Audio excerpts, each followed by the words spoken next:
I think we're wow. There's our It's theme funny. song. When I was watching season 4 with Fringy, he was fucking loving that intro, and I was like, yeah, I remember when I loved it, but then it became a sign of like, oh, this show again. When in season 2 and 3, and then it came back to me. I was like, I do love this intro. It is great. I absolutely. I have the soundtrack. I love it. Yeah, they did the best packaging for season 1. They made it look like a VHS tape. That was some of the, Hitchhiker did that too. Hitchhiker's Guide to the Galaxy, when they released the TV series, they did that. I think that was just super cool. Hi, everybody. hello. You decided to go live. My name is Gary Beekler. I come to you from Nerdrotic, and this is my good friend Mauler. Hello. And I'm also live with my good friend Gary from Nerdrotic. There you go. I'm more. We're like multi-streaming right now, and it's cool. Both of our fan bases are like, hey, what did you guys think of that nerdy show that came out about just now? I watched this on release, by the way. I haven't done that for anything in ages. I think I told you I was like actually excited to see how this ended. Not gonna lie, about 60% of that hype belonged to Eddie, pretty much entirely. When I saw that clip in the trailer, and I was like, you fucking kidding me? He's gonna play a Mel song? You kidding me right now? I'm gonna die. Right? We were just talking about this. Now, sorry to repeat myself, Mauler, but I haven't seen every TV show in the world, and I haven't seen every movie. But I can't think of too many that treated our fellow metalheads with this much respect. It usually is that metalheads are kind of weird. That's how they get like reclusive, and they're often like into really niche shit, and they're annoying, obnoxious, that sort of thing. And you see them for a couple minutes, if that. And they usually live in a place that's just like falling apart. That was kind of became close to with Eddie. I was like, is he gonna be in a dirty trail? It's like all uncle, messy. or a father would beat the shit out of him. Yeah, that's what they were gonna do. But they didn't. They didn't. No. His uncle was great. Yeah, I thought so too. That's one of the things they did really well, in my opinion. Yeah, I'm right there with you, man. I was okay when I was coming back. It was like, I'm gonna watch it eventually, just because I'm a completionist, and I didn't like season 2 or 3 very much. My wife liked him a lot more, but seeing that I live with her, I'm going to watch the show she wants to watch, and I can't think of too many shows that had 2 bad seasons and then just got better. I don't know, Buffy. I like all of Buffy. I like all of it. All the I love all of it. I mean, it's as good as you may think season 1 or 2 are, like they're nothing of it as 5 and 6 sort of. No. It's the same with Next Generation, right? Like I like season 1, but I'm not going to defend it as being good. I just like it. So. Dude, I feel that way about a lot of this season. This is one of the closest examples I think I've got of I quite like all of this, even though I recognize there's a lot of problems. And I'm just like, I'm trying to ignore them as best I can. How many times have we discussed it on multiple live streams that when you have good characters, you can get away with some plot holes. You certainly can. You can get away with a lot of stuff because a character is king, at least with us anyway. I mean, maybe not for everybody, but character is king, and it makes up for a lot. And some of the kids did a really good job. Some of them were kind of, but the others have improved quite a bit. So I am probably, I don't know. I saw some people not like. I love the Russia Hopper storyline. I dug it. I completely dug it. So I thought it was really strange, but I mean, it's the most I've enjoyed Hopper since season 1. So this is how much I hated the effing Russian storyline in season 3. I was it's awful, dude. And for some reason they wanted to take Hopper, because this is the thing. I've actually rewatched seasons 1, 2, and almost all of 3. I've got an episode left, so my Stranger Things memory is back up to full potential now. Man, do I fucking hate season 2 and 3.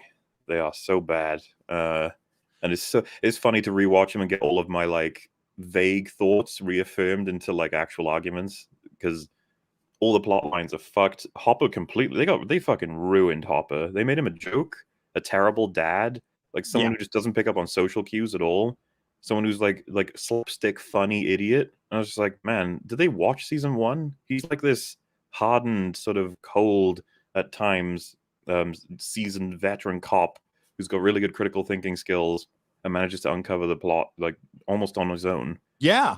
In the first couple episodes, walks to the back of the, to the shed where Will went missing, and immediately, got sucked into the upside down for a second, And the putting together that he'd lost his daughter and he's trying to get Joyce's son back. He refuses to allow that. And do you remember when they're like, they found a body and he's like, please don't let it be him. Yeah. Because like he's just desperate to get the kid back because of everything's happened with him. It's like, it was really endearing stuff. But man, like I've had enough of him by the time we get to season 3. I want him to go away. He's just like angry and it's like everyone's making jokes about how fat he is. It's just like, why? It reminds me of him in Black Widow.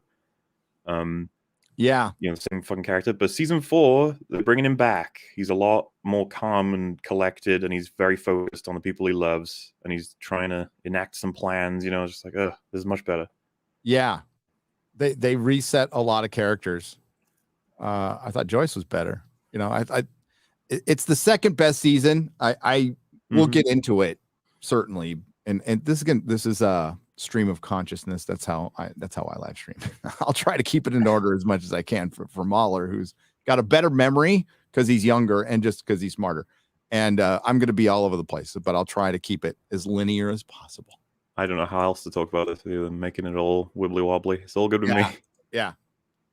Because it was pretty clear. I thought the first episode was a little slow, but then it got going. And in context, after seeing the whole season, I think it's all pretty good. This is the second best season. It could have been the best.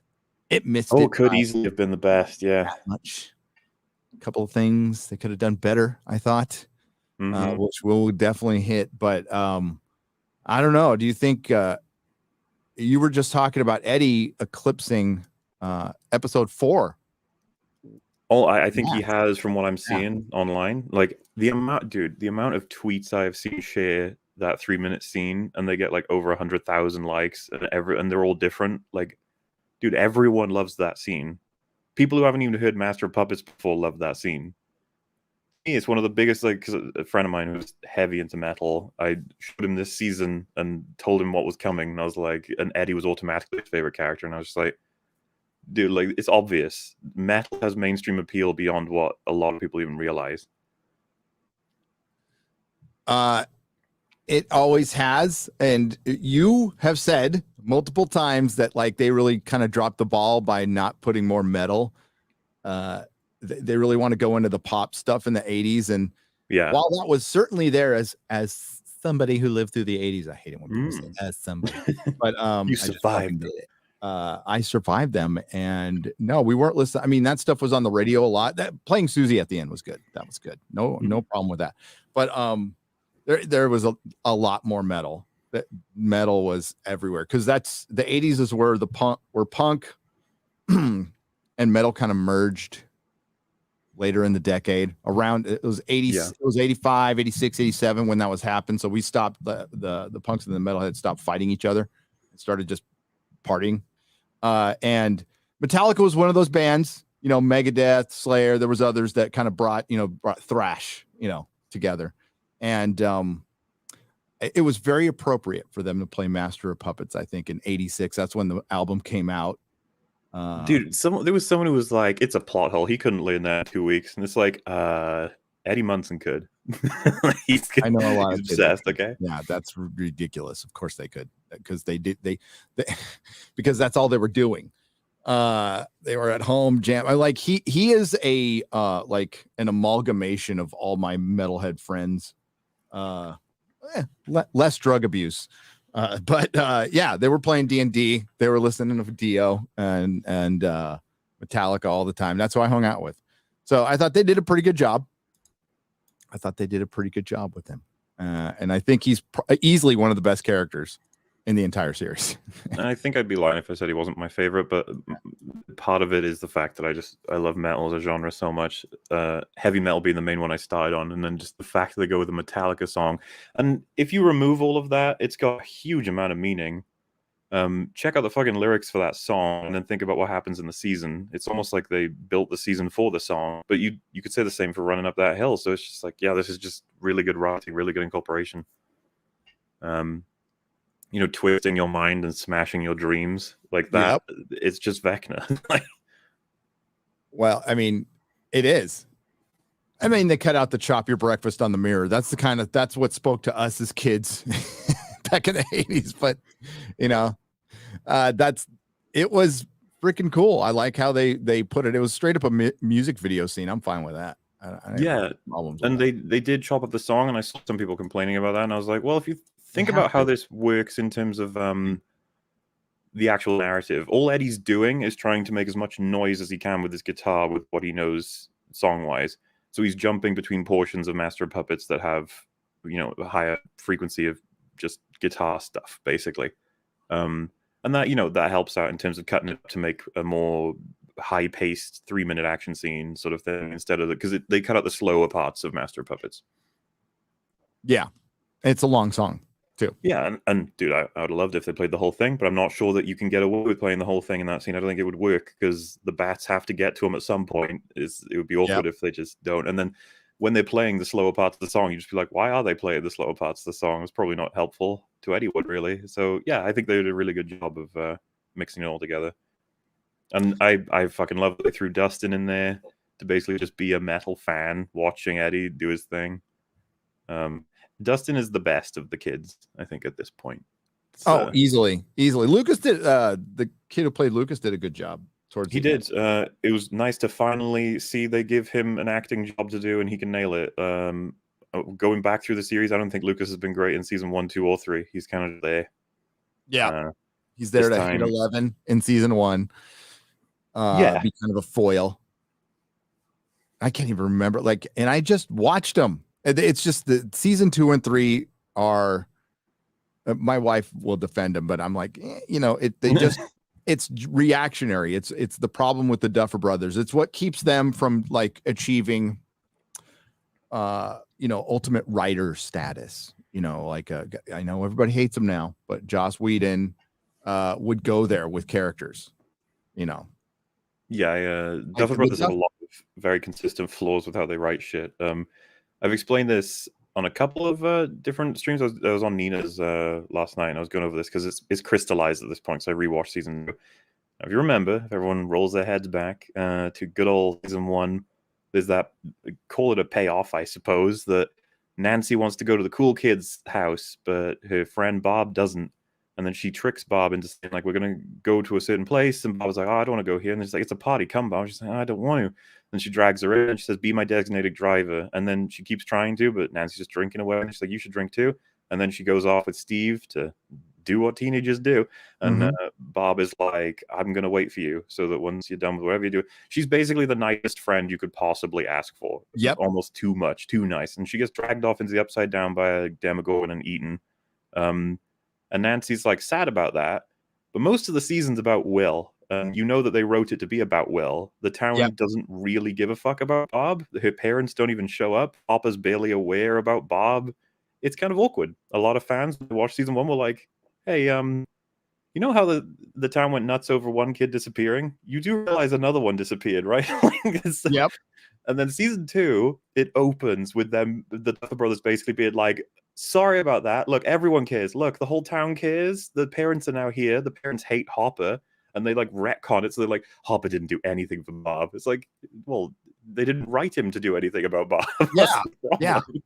And the thing, it almost made me laugh when I was rewatching it. In the finale of season 2, and all the payoffs are coming in, we're sealing up all of the loose ends. They have this news report where they're like, Barbara was, she died because of these escaped chemicals, and they hold a funeral for her, and the whole town appreciates her. And Nancy's like, oh, I can finally rest easy knowing that Barbara's had justice. And I'm just like, come on, guys. No, you had to do it in season 1. You forgot to. That's all that happened. Yep. And they kind of in season 4, they she's still bummed about Barb. You could tell she doesn't say it, but you can tell she's still got a vendetta. So that was more realistic, I would have leaned into it. I would have just leaned into the mistake. Barb is this person that nobody fucking noticed. Nobody cared about her. Yeah, she was a nice person that no one cared about. And you could pay it off at the end of the series. But yeah, there was so because I remember Comic-Con that year, and everybody there was Barb fucking cosplay everywhere and justice for Barb, and It was pretty funny, actually. Justice for Bob. I remember. Yeah, justice for Barb. It was. Well, the thing, unfortunately, because the Duff Brothers do this, she's a very nice character, and she does everything for a friend. You know, so it's just like, so it's just awkward when you have her die and no respect is given. Now, can you think of how that may apply to anything else? Also, your camera frozen. I don't know if did it? Gosh dang it! It did. Hang on. Let me turn it off. There we go. It's because it's running through something else. Hang on. Hopefully it can turn back on, but and I'll just wait. I got to give it time. Because we are totally jumping around topics, but I'm assuming you may have read my Eddie Munson Twitter thread. Or maybe not. I don't know. I did. I read the entire thing. Yeah, when I was watching it with some friends, we were like totally into it, everything that was happening, and the actor nailed his last scene as Eddie. Like, oh, this is perfect. Even the dialogue, which is like, this is great. Then we have the bit with Max, which we're going to talk about. And then it says 2 days later, and I almost was like, wait, what the fuck? 2 days later? Yeah, no, that was not cool. And some people, like when I was sort of saying that on Twitter, they were just like, what do you mean? Like, what's the problem? And I was like, 2 days later means we don't get to see any of the characters find out that Eddie died. That would have happened in those 2 days. Nobody gets to be told how he died. And of course they have the uncle. But like Steve, Nancy, Robin, fucking Mike doesn't get told.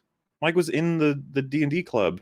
Erica, all these people who were like looked after by and respected and loved Eddie, is like we don't get to see any of them actually react to it at all. Like the whole thing surrounded him, like especially that group. So it's a little bit annoying. And then you find out, like, I guess they didn't hold a funeral, and it's like they didn't even take his body back. It's still in the Upside Down. It's still in the Upside Down, which means they're gonna bring him back. They are. He's popular. That's the problem with the Duffer Brothers. I don't trust them. Like, I feel like they will probably bring him back and be like, he'll come back in a nightmare thing, or he'll be a demon, or they'll just straight up bring him back. I wouldn't be surprised at all after what's happening in terms of the body is still in the Upside Down, says Nina. Yeah. So, did they ever resolve the fact that it's stuck in the Upside Down stuck in 1983? That's still a wide open thing, right? Well, what do you mean? Did they resolve it? Well, did they explain it other than the Upside Down is in 1983 because Nancy went down to get her gun and her gun wasn't there, right? Yeah. And it's like, oh shit, this is before I got my gun, so it's stuck. Time does not progress there, obviously, right? It's just it seems to be jammed into the time of when it was created, right? Like so I miss things, dude. That's all good. So like I was wondering if there's something I missed where they addressed that afterwards. I don't remember. I don't think we get any more information. It's just I think they just want to build on that and maybe have some payoff with it later. That but yeah, it seems to be that it's a clone, like a demonic Upside Down clone of our world, but it's stuck on that day. Nothing progresses there. So I'm wondering if they could use that. I mean, it would be cheap, and I at this point, I would prefer he stayed dead. I mean, if you're gonna kill him like that, he has to stay dead, because otherwise, this fucking death scene becomes meaningless. Don't fuck it up. They always do this. That was a pretty good death scene. This is gonna be my year. That's some messed up shit, but it was good. Yeah, the only criticism I had of that arc is like, man, they didn't quite trust us to remember the lines he had in the other episodes. They started showing flashbacks to the other things he'd said about how he always runs, about different, and I was just like, just don't. It's okay. I got it. I picked it all up. I was really happy with it. You don't need to remind, like when he's like, oh, we're not heroes. Yeah, I know. Like, I know that was a great line. I get it. Yeah, that's that's where you miss the greatness. It's just small gripes, It's just like it's small. But they want to make sure people catch why this is meaningful. And it's like, yeah, I know, it's okay, it's all right, I'll allow it. Well, I mean, considering what we see in certain audiences now, you can't blame them. But that's where. The Duffer Brothers don't have like a ton of experience. Like this is like pretty much their first success. They've done other shows before, a couple of other, but like this is their first success. Obviously, they worked much harder, had more time because of COVID and everything on this series. But I still think they made last minute changes because they were still working on episodes 8, 9, like right up until the end. Did you see that one tweet that went up that said, you might want to wait a few hours to watch it because we still have some finishing. They still had some effects they had to finish. Yeah, So it's fall asleep tonight and watch the so like they are editing stuff to the last minute and then sometimes releasing it and then updating it. I mean, I didn't notice anything, but that's what I heard. That's it was all weird. fine to me, but we're in that era now where they have patch updates for TV and movies. It's weird, but that's where we're at. Because they do it with Spider-Man, right? They're updating a lot of special effects in theaters. So weird. Yep. Oh, are you gonna go see the re-release when it comes out? I might do. I don't know. I guess it's gonna. It depends how much new stuff is in it. I guess. Yeah. If it's like Endgame, no. But yeah. I thought this show looked good. I thought it looked really good. Even the de-aging on 11, like you can tell it was there, but it was still pretty good. I thought it looked really great. The here in the young version. I was trying to think of how to, because we've talked a lot about Eddie, so we may as well just, anything else to mention about him just other than, I guess, because I was going to say like why does he appeal to so many people so much? And it's like it's pretty hard to get a character that appeals to a very specific niche, but at the same time has like more broad appeal than any other characters in Stranger Things as a whole. It's just like, how did you do that? And it's got to be tied to the fact that he's super flawed is one of the big things. Like he considers himself a coward, and but at the same time wants to help best he can. I think that's something that annoyed me, was that there wasn't more appreciation for the fact that this is a guy who had absolutely zero investment in what the hell's even happening, but he didn't like shy away from it at all. He was dragged into it because he was unlucky enough to be near someone who got Vecna'd at the wrong time. And then the whole town hunting him and stuff. I was like, I feel like he deserved something more in the aftermath. That's kind of where I was heading with that. That frustration. Because some people on Twitter were like, doesn't it make the arc more meaningful that he fought for the town even though they hate him? And I'm just sitting here like, I just don't know why you wouldn't want to write it so that more people understood that he was... more people understood what he did, because it's really odd that the Hellfire Club is now officially like in canon the ones that summoned the demons or the earthquake or whatever. Like that's the current running theory, but at the same time the Hellfire Club are all freely walking around. Yeah, that's going to be, because if they're trying to base this on the West Memphis 3, right, who were 3 kids who were into metal, who got put in freaking jail. For those of you who don't know, there's 3 little kids murdered back in the 90s, and these other they were like little Boy Scouts, and they were murdered by, they say they were murdered by a bunch of metalheads, and they weren't. It was a total railroad. They're all free now, by the way, and it's still a very effed up story if you want to look into it. But the only problem is they're running around free. So that's a bit of a flaw, unless they're just going to have it be Eddie. I mean, they're obviously going to like anybody who watched Harry Potter, it'll be like Sirius Black, right? He was always considered to be a murderer until like way after he was dead, and then they realized he was innocent after all, kind of like as an afterthought. Well, yeah, because Eddie being evil is just a result of hearsay. So like, why not throw some hearsay back? Be like, it wasn't him at all. He's also been killed by this, horrible set of events, and that you're all incorrect. Instead of just going with, no, we'll tell his uncle. That's it. It's like, oh. Because I don't see the harm in announcing to the world, like, yeah, Eddie Munson didn't do anything wrong. You guys have been chasing the wrong guy. He's just an average dude. Well, now that like giant cracks have opened up in the earth with like, so this, that looks like they're going into another dimension. It's not like lava's red hot magma is coming up or anything like that. So they're going to go like, that's really weird looking. What is that? Why are these tentacles coming out? That's what I would file into the section of, I don't know about that writing wise in this show. There's a huge set of things for that. Like a lot of people in chat have already been like, you're going to address how flawed this is. It's like, look, there's a lot of weird shit in this season that doesn't really get properly answered. I don't think is very well done. The fact that America as a whole is like, oh, there's been an earthquake. It's like, fucking, are you serious? Have you seen this thing? Like, who in the world would actually be satisfied with that as an explanation after you see what it is? The only way it would work is by not letting your townspeople stay there. Like, the military comes in, clears everybody. Like, everybody's got to go. Yeah. Like, nobody can stay there. It gets, there's a perimeter. Put a perimeter around the hell mouth. It's a hell mouth. That's what it is. And then, like, how are you going to explain the time jump that they've said is going to happen? So they have that big crack opened up in the earth, and then it just sits there for 5 years and does nothing. Now, I could see that as Vecna is gathering his forces and his strength, but our military would be going in there. They would. Now maybe they show that and they're just getting slaughtered, but I think what they failed to show was like, we understand there's a crack, we understand there's a threat. What threat? Like, do we just nuke the town? We could probably just nuke the town. The crack, nuke it. Give it a Return of the Living Dead ending, just clear everybody out and say fuck it. But they should have shown some kind of threat, not like, some Cloud Cthulhu. I want to see a little more from the Mind Flayer for sure.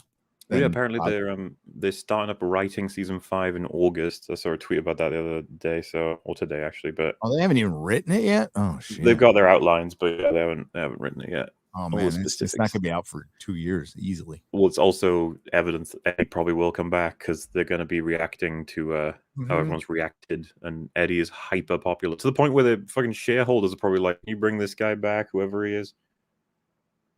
How come nobody learns? How come nobody has a Bible for their series? I don't know.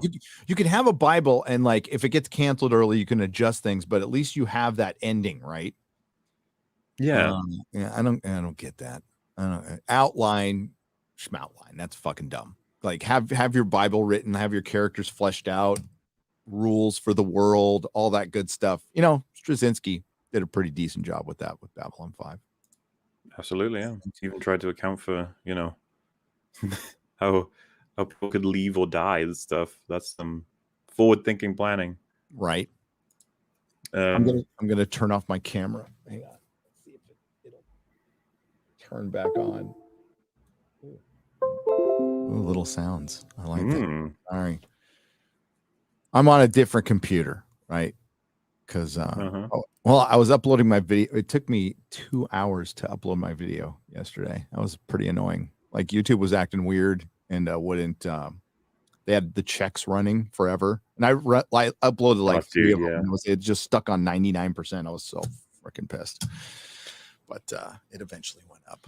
I had to rearrange everything in here. I know, YouTuber problems. Oh, I hate those problems too, man. It's annoying as fuck. But yeah, Eddie was great, and I want him to leave him alone now because his arc is completed, and I'm loving that everyone's loving him, and I want more, but I'm not allowed more. And I think that, as we were kind of alluding to, yeah, he should have been in the show since the beginning. And imagine how much stronger this payoff would have been if he was in the show since season 1. Imagine as well, I was thinking how cool it would have been if he had his guitar in like season 1, it's like his most prized possession sort of thing, and then season 2, through whatever circumstances, it breaks, and then he finds out in season 3 or so that the way the Upside Down works is it cloned everything from a certain date, and it all exists there still. So he knows now that there's a version of his guitar in the Upside Down that he can get that's like a demonic version.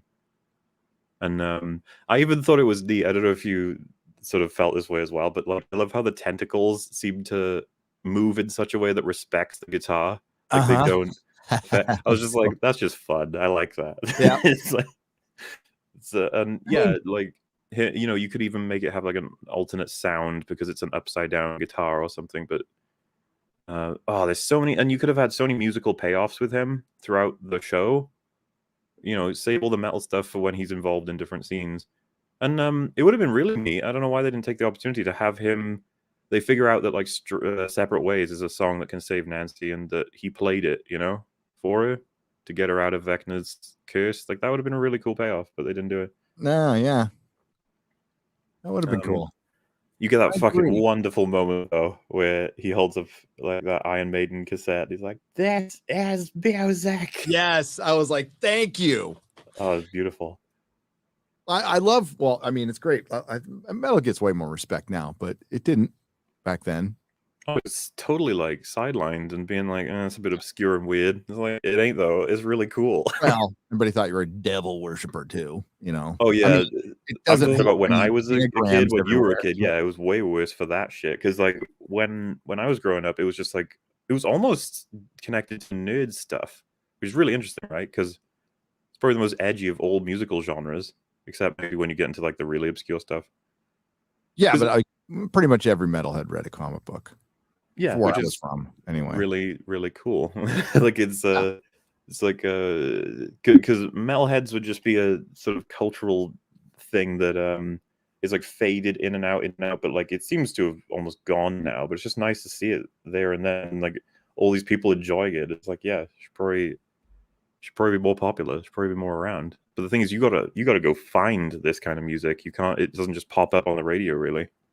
No, yeah, that's what's happened. Well, we're experiencing that with entertainment now. It's getting fragmented like music is. So there'll still be genres. They're always going to be around, but you got to look for them.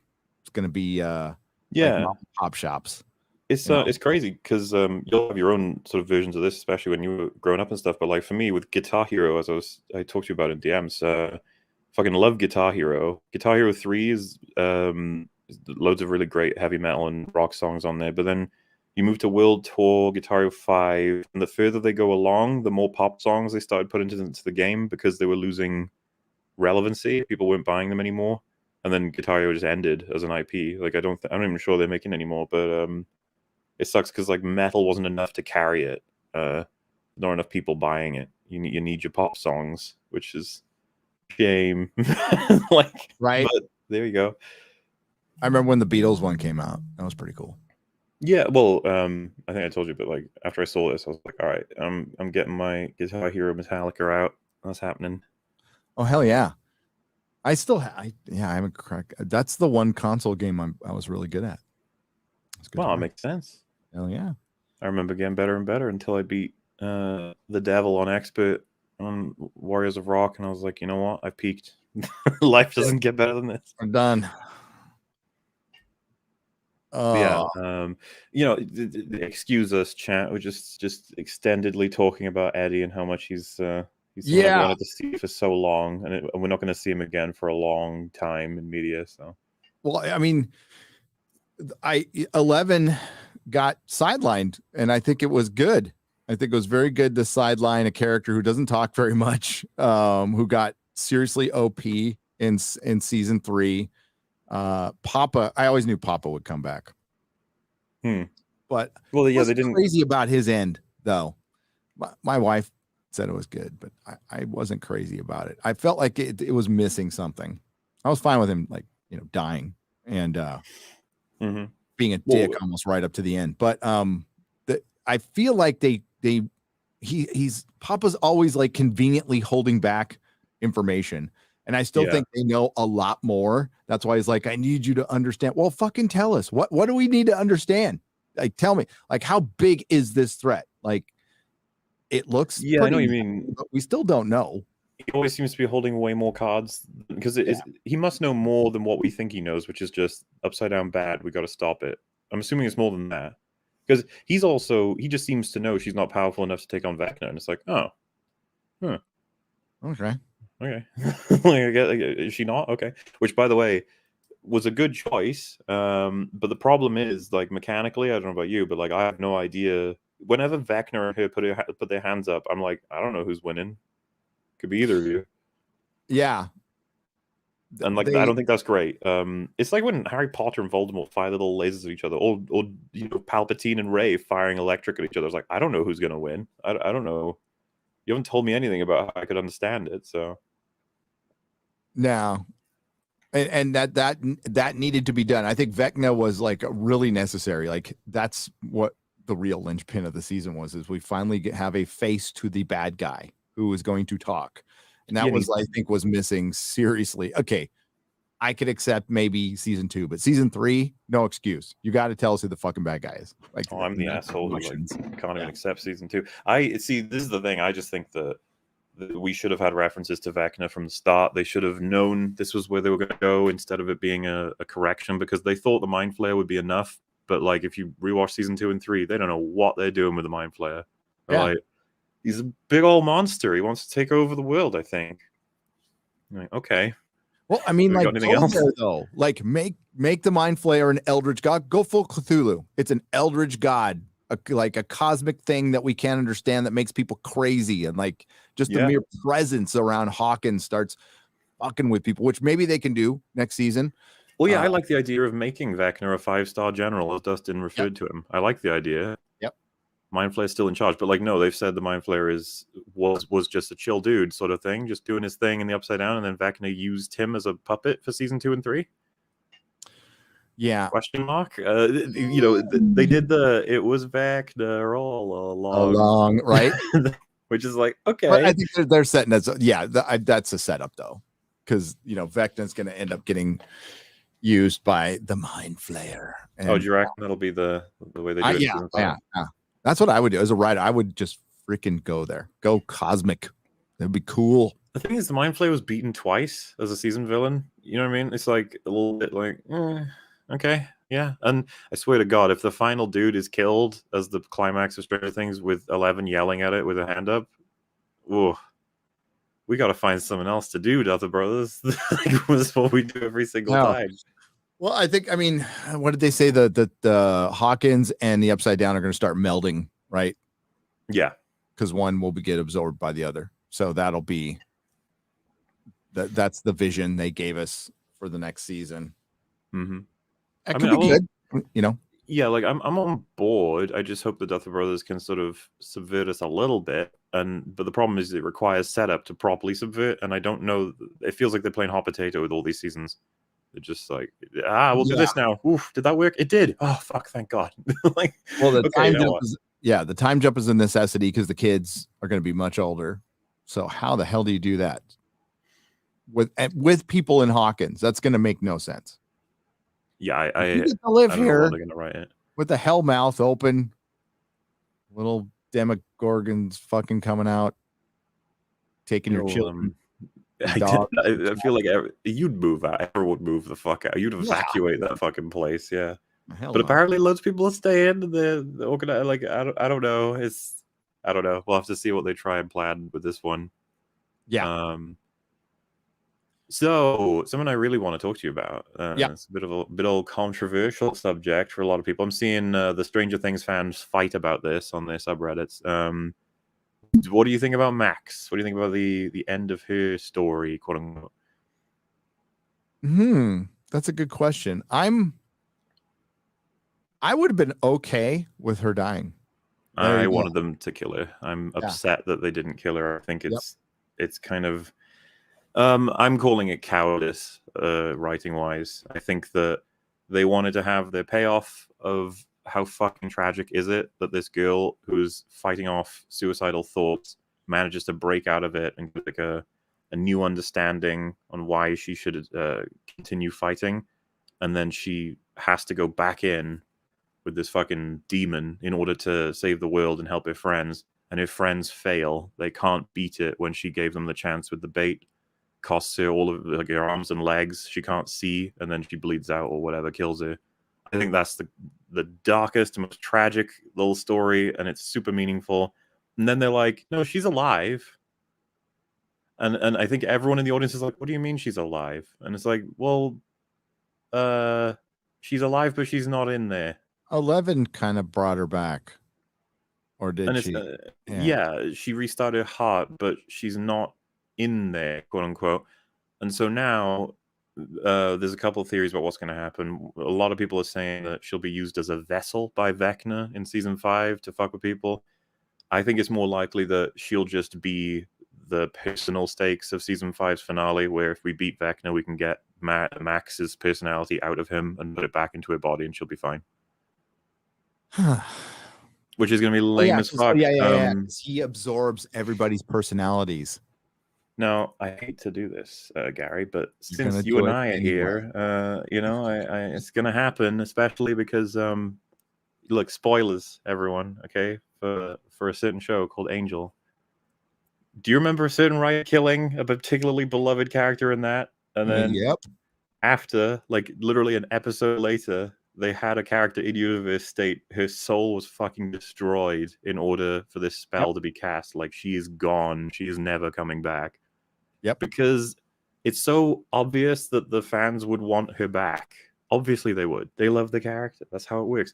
So you don't just go, she's dead. Or is she? And it's funny because you might be like, well, didn't they do that with a certain main character in that series? It's like, well, yeah, but look at the fucking work they put into bringing her back. Because I was talking to a friend about this. It's like Buffy's Resurrection might be one of the only times I've ever seen it done in a way that makes you kind of regret that they did it. Like in terms of how well executed the repercussions were, right? You get it's a spell that barely anybody can cast. It's a spell that when cast, it sends the wizards / witches who do it insane on like dark spirals. It does send Willow into like a power struggle spiral thing. Yeah. It was a spell that Willow and Buffy both hate that it was done. It pulls her out of a state that she was absolutely happy with. Yep. And then of course, by doing it, they established in season 7, it gives the first opportunity to actually destroy like the dimension that is Earth because it's a breach of like natural laws or whatever the fuck. And then of course it depresses Buffy and Willow to the point where both of them consider suicide as well. So what I guess I'm getting at is there's a lot of repercussions from this. Instead of just going, no, they're alive, it's fine, moving on. We're off to fight Vecna and the Mind Flayer. No, there needs to, I thought more people were going to die. I definitely did. I don't know if they're going to kill Steve. He seems too popular, but at this point, he's just got half the plot armor. He gets beaten the fuck up every single season, but he never dies because people like him too much. Yep. And it's true because I really like Steve. He's great. I do too.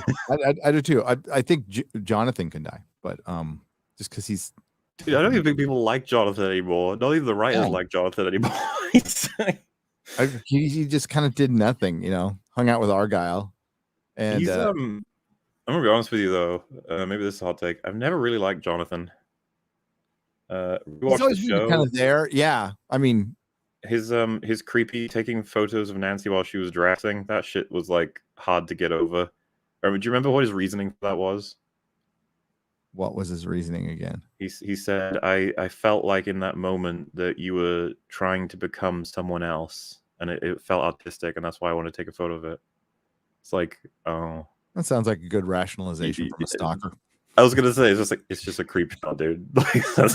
You don't try and artify the creep shot.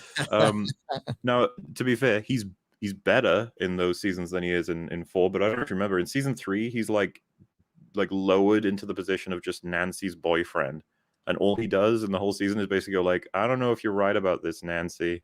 I don't know if you're right about this or this. Oh God, that's my biggest my complaint about season 2 and 3, and it seems like they dialed it back a little bit in season 4, not completely, is just reacting to the rest of Hollywood, And yes, we are talking about something we like, right? Mm-hmm. But I'm not going to sit here and tell you that season 2 and 3 weren't affected by Me Too Time's Up and all the political crap that was going on. It was definitely there. It definitely got woke in places, and it made characters act stupid. Wasn't he caught with like drugs in real life or something? The actor, he might have been.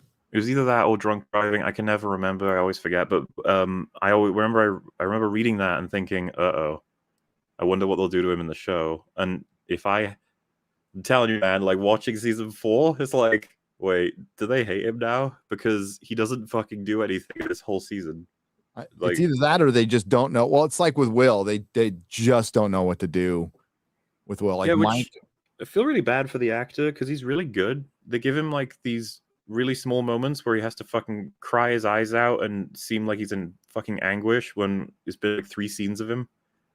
And it's like, God, it's fucking Will Byers. Like the first season is all about finding him, and now he's just sort of here. And it's like, there he is.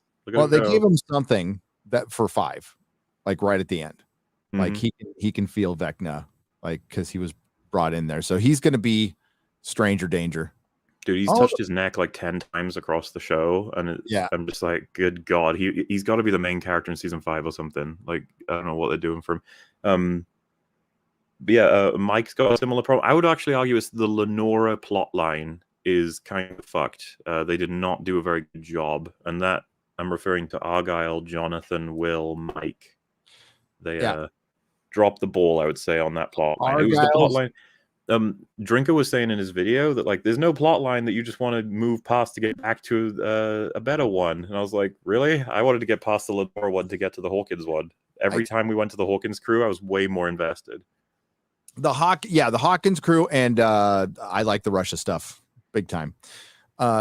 Argyle's love of pineapple pizza aside, that I totally agree with, that makes it the greatest show ever.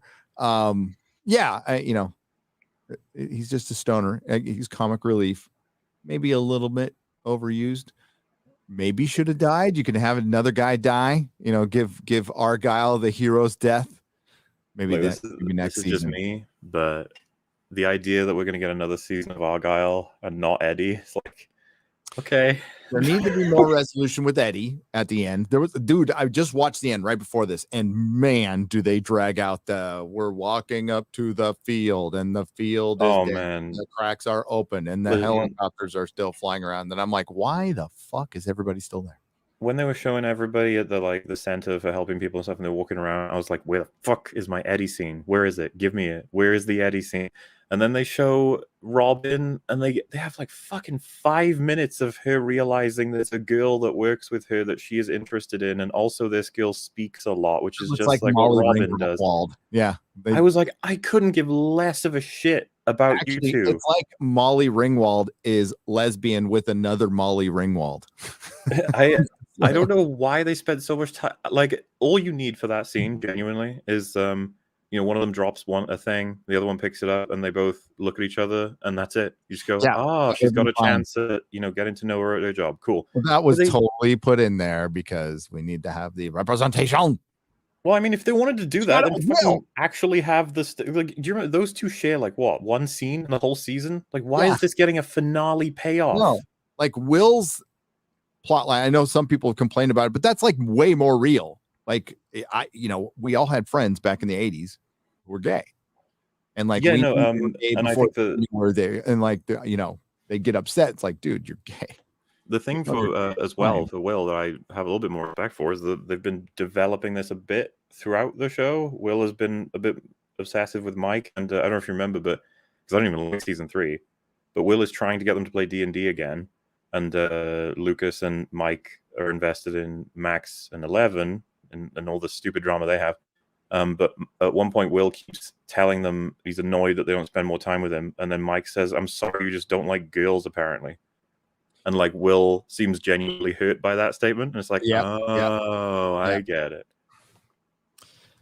But yeah, so I was suffering through this fucking scene. Used to call him in season 1,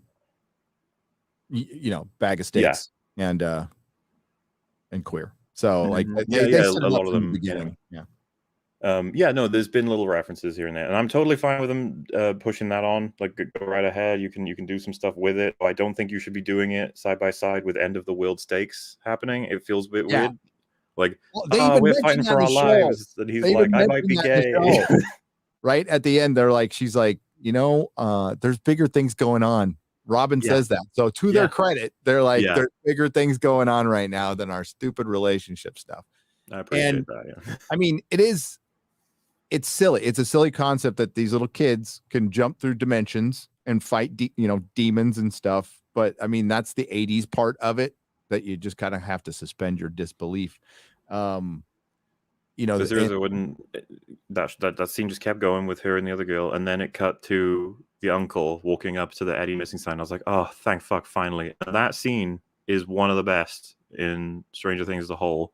I forget his name. He's Gatton or Gayton something, but the guy who's playing Dustin, man, he fucking did a great job in that scene, and so did the uncle. He's a good actor. The kid who plays Dustin, like, good kid actor right there. Excellent actor. And I would go as far as saying, like, I love the scene, but it feels so odd that the uncle is the only one we got to see to understand what Eddie did, Yeah, I mean, it's good that he found out, but he's like the one person who believed in Eddie. It'd be a little bit of, I mean, of course they're going to pay it off later, right? And I mean, they will now after what everybody. They will now. There'll be justice for Eddie, all summer, but that's fine because it's from it's a pretty good show. It's a pretty good show. That's why Mauler and I are here talking about it. We've been behind the scenes, just going, dude, it is nice to talk about a good show. It's not the greatest thing ever, Plenty to but appreciate. we are in a desert of garbage right now, just absolute garbage. And the fact that Stranger Things like whooped Kenobi makes me so happy. Oh, dude, really not even close. When I was watching the first episode of season 4, and this was, I have to say, I was going in with the lowest bad faith ever. I was just like, ugh, whatever. I don't like Stranger Things. Do your worst. It wasn't long after episode 1 that I was like, okay, this is actually like TV. This is good. This is storytelling. I'm picking up loads of subtler things. I can see your setups. When Eddie in the D&D game says, like, it might be a better idea to run, I was like, that's gonna come up later. Yep. Like that's a lot of these lines feel like lines that are gonna come up later. And Kenobi doesn't do that shit. Kenobi was embarrassing. It's not a TV show. It's a gross Disney product that's desperate for appreciation. Because this is the thing, man. The love for Eddie just seems 100% genuine. People go nuts over him because he's like a really nice, feels real guy. Yeah. Who just got some genuine love for some music, looks after the kids in the school. That, by the way, was such an easy way to like him immediately. Him talking about how there are kids in school who lose their way because they're like social rejects, but we are the group that they're looking for, and you got to go find them and help them out. And that's the one thing they did get. I wish they would have followed through in a couple more characters. I'm not saying you had to make them good. Okay, you got to have bad guys. Guys, and they just. So we had the jock, right? Yeah. I thought they would do kind of a Steve thing with him. Like, because he was a dick. He was obviously a dick, but he's also a kid who's really fucked up. Like, this girl he liked is dead. And I understand that they killed him. I do. I understand that like the crack cut him in half. And that's a very 80s horror thing to do. Right. But I still think, you could have probably done a little more. You could still kill them at the end, but you could have done a little more with that character. Funny enough, on Nina's stream, it seemed that the majority agreed. We that selection of people, we have the hottest take on the internet, probably for his name is Jason, the jock character. Jason. And the take is he's not that much of a bad guy, actually. No, he's freaked out, right? So you're freaked out in this town. You're not experiencing any of this shit. He watched one of his friends like get lifted in the air and just broken into pieces. You'd be freaked out too. I mean, if you were raised Christian and you're told that they worship the devil and Satan in all this club, they cast spells, they do rituals, and then you see that happen to your friend, I don't think you conclude anything other than the fact that this was clearly a ritual with sacrifice somebody. Yeah, like what the hell would you think it was? And then he bursts in and he doesn't immediately shoot Lucas. He gives him a chance to explain himself, and Lucas does a piss poor job. You might be like, Lucas is just a kid. And I'm like, yeah, so is Jason, man. So that's my biggest complaint is and I saw this in Westworld too. So not to bring that shit in, but like, and we've brought this up before, when there's chance to defend yourself or explain what's going on, they just have the characters not say anything because it's convenient for fucking plot. And that I hate that. It's like, no, you explain it. And then the guy can either believe it or not, but you have to like at least try. And this series does that a lot. There's a lot of what's this? And then there's some staring and then we go to the next scene, It's funny because you have characters like Eddie or Steve or Max where you're praising all the writing for how well they realize, but then you also have, I'm not trying to be a dick, but like Argyle, Jason, and a couple of others where they're designed to just be one-dimensional. They have one joke or one mode, and they're like, what is Jason's purpose in this story? It's like he exists to get in the way. That is all his job is. He's not really a person, unfortunately, because if he were, you could have written it. So, and by the way, we were all talking about this when we were watching it because I don't know about you, Gary, but I knew he was gonna fuck shit up because obviously you could see that little moment in the trailer where Lucas is punching him. I was like, so Jason's gonna get in the way, and that's gonna be annoying. However, how is he going to find them and turn up at the wrong time? How would you write that? Because I don't want that to be a fucking coincidence. I hope they do better writing than that. And when we were watching it, we were like, they have to go get guns. And when they turn up to the gun store, loads of other people are getting guns. And it's like, well, still a bit coincidental that he happens to be there at the same time. And I was like, okay, so make it so there's a fire sale. For 1 hour only in that store, they'll run a 50% off on everything because they realize people are getting more and more stressed. And so they'll just be able to sell their whole stock probably. That would explain why everyone's there at the same time. And then he clocks that they are there. And so he follows them. And you have him, like, he's got 2 guys with him or whatever, and they're certain, right? They're certain that these Hellfire Club people, they're going to do something evil. They're hiding Eddie, blah, blah, blah. And so then you have him see that they drop him off at the spooky house. He keeps following Nancy, Steve to the caravan. They go in, and then he waits for a bit, and he's just like, what the fuck is going on? What are they doing in there? And he tries to see, and he looks in, and there's no one in there. So he's like, what? And he goes in himself. He sees the crack. Probably, there's going to be a big hole there, and you can see that there's another world on the other side. Now, you might call it contrived that he would jump through it, but let's just say him and his friends are like, this is our chance to stop them. We've got to do it. And so they jump in, and then he's, fast forward to the part, like because he's taken some time. You got Eddie's preparing to defend the world from the bats to distract them. Jason sees all of this. He even sees that Eddie dedicates the song to Chrissy, maybe even sees them fighting the bats, and you can have Jason realize, wait, you're fighting the demons. You're not like with them. You're not summoning them. And then what if Jason is nearly killed by the bat? Eddie saves him. Why not do that? And then at the end, you have Jason saying on the news, Eddie saved my life. The guy died defending this town. He was definitely not involved in whatever this shit is. But sometimes I wonder if the writers were like, nah, it's fun to have just a straight up fucking bad guy and we get to see him torn in half at the end. Isn't that great? Yeah. That's the part I was like, that was a waste. Like, it was just a waste. He was just there to be bad. There's no resolution. And, we've already got our bad guy. We've got Vecna. Like, that's our bad guy. We don't need we've got the general, freaking laying waste to a bunch of innocent doctors who volunteered their time, left their families to help 11, are all fucking dead. It's like, okay, we got enough death from bad guys. What we get in good shows is a resolution with that character. It can still be tragic. It can absolutely still be tragic, but some kind of resolution. I felt like we got none with him. Like, what about his parents now? Yeah, this is the problem. The second he got torn in half, like screaming in agony, I was like, I understand. You didn't think he was a character either. You thought he was just a piece of shit who deserves to suffer. It's like, that's as far as your thought went with him. And that was the problem I had fundamentally throughout season 2 and 3. Yeah, I agree. To be fair, dude, the opposite of this, in a sense, is Bob Newby from season 2, Sean Astin's character. He was designed to be the most likable person ever. And then they were like, and what are we going to do with him? We're going to give him a vicious, horrible, gory death. Yep. To make you sad. It's like, okay. It's not very meaningful to me when you do that. Meaningful deaths are like what I was describing, I think, with Max, because there's so much to talk about before it happens. There's so many reasons why it happens, so many choices she made.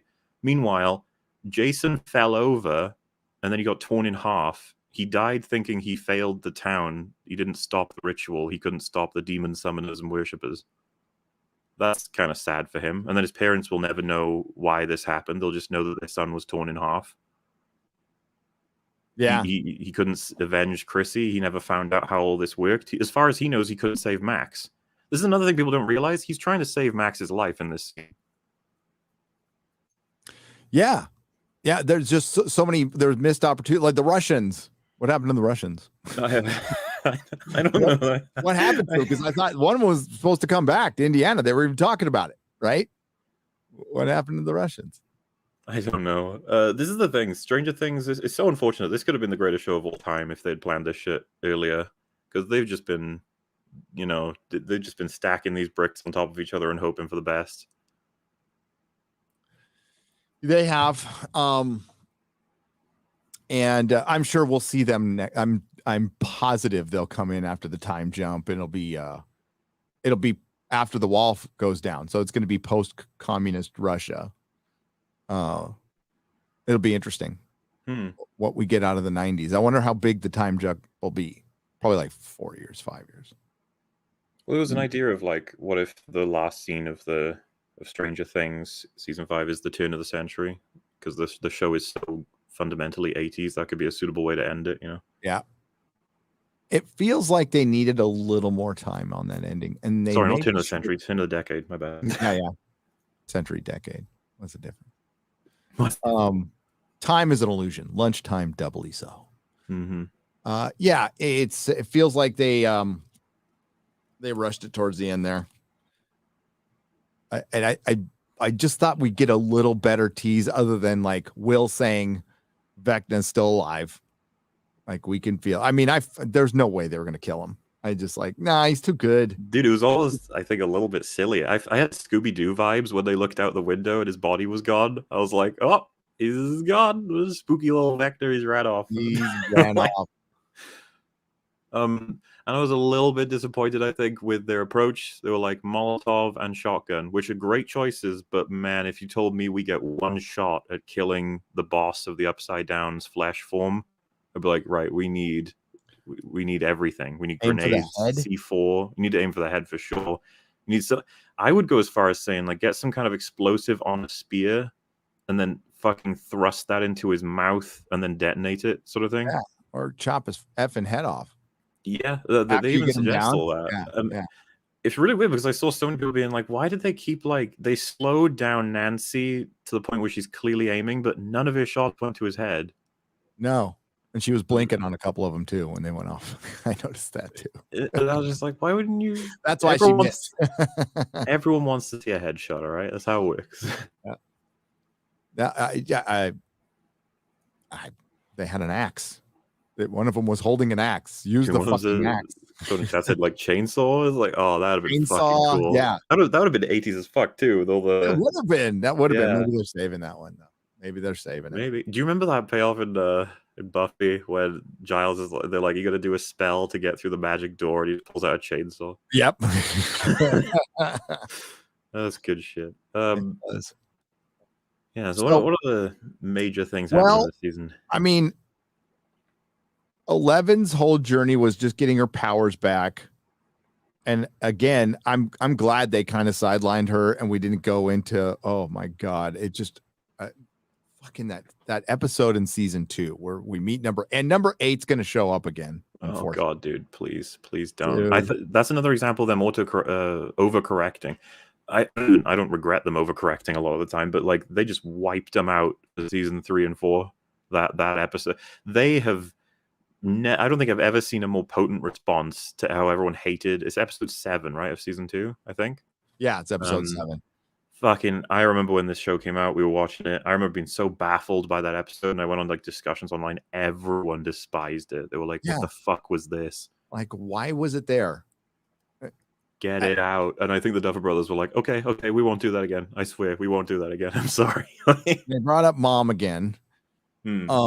And there's a lot of stuff I love. I love how they connect it to MK Ultra. I'm all into that shit. So like, it's a perfect hodgepodge of 80s stuff and Art Bell conspiracy stuff. It's really cool. I like that part. Yeah, dude. There's parts of Poltergeist in this. Tons of Terminator references in season 3. Yeah. Like this is what I mean about the show. It's like, oh, there's so much cool shit in here. Why can't you just be all great? Why'd you have all the cringe thrown in too? Yeah, well, Max is a character we talked about that like finally has purpose, right? And I totally think they should have killed her. And because I didn't like the character was annoying, unlikable. She seemed like a fanfic character that everybody's like stumbling all over to love. It's like, why no, Drinker pretty much nailed it in his video because he's going off memory, but because if I just rewatched it, she's a different character in season 2, 3, and 4. They have no idea what they were doing with her. She's thrown in. She is the smug asshole character who wants to be part of their team but also hates them and constantly criticizes them. And then right at the end, it's like, she's on our team now, and it's like, okay, nobody it's bad enough that Lucas doesn't have a role, but now you've got someone else who doesn't have a role too, right? And I think they've completely fixed that. Like, the episode 4 was great. Loved the end of it, like everybody else did. I thought that was cool. I saw it coming. I did a bunch of shit I saw it coming. I don't care. It's still good. Yeah, I'm fine with it if I see it coming because I think they've set it up, Yeah, properly. And it all hinges on Vecna, like that, like the fact that he alone improved this entire season. Nothing else works without having a bad guy, an antagonist with a voice that we can hear, and there's motivation and we understand, and like that was so important to the story. They honestly, people have been asking like, hey, should I rewatch season 2 and 3? And I'm sure they've asked you too. Well, they have when we were on Real BBC, and we both said, nah, you could just watch a YouTube video. As of having rewatched season 2 and 3, I recommend skipping them. I don't see the point of seeing them. They just there's not good enough. They ruin more than they provide. I would go as far as saying. And you can jump from season 1 to 4. I've had friends do it, and they're like, yeah, I followed it. It's okay. Like, it's fine. Max, they give you all of the context for what she's going through in season 4. Oh God, in that one episode, they do. She reads the letter. That's all you need. I remember what impressed me so much. I think I even sent you a DM about this because, by the way, for anyone who didn't know, Gary's the one that convinced me to even give this a chance. I was like, nah, and then you were like, no, give it a chance. And I was like, yeah, fine. So I had like an aggressive lack of care, if there's such a thing, for her. When I saw her pop up in episode 1, I was just like, oh yeah, I forgot about you. And a friend asked me when rewatching it, it's like, oh, so what are her traits? And I was like, I didn't know what they were and I've seen season 2 and 3. So I was just watching, I was like, yeah. And then I was like, oh, okay, so a brother died, and that's had an effect on her. I was like, that's way more interesting than anything they've ever done with her. Okay. But by the time she helped figure out by piecing it together how Vecna's killing the victims, and then she realizes during it that she's the next one, I was like, wow, that's pretty good, actually. That's pretty interesting. And I realized what I was thinking about. I was like, oh shit, I actually care that she doesn't die. Huh? How about that? I don't even know how they did that. Okay.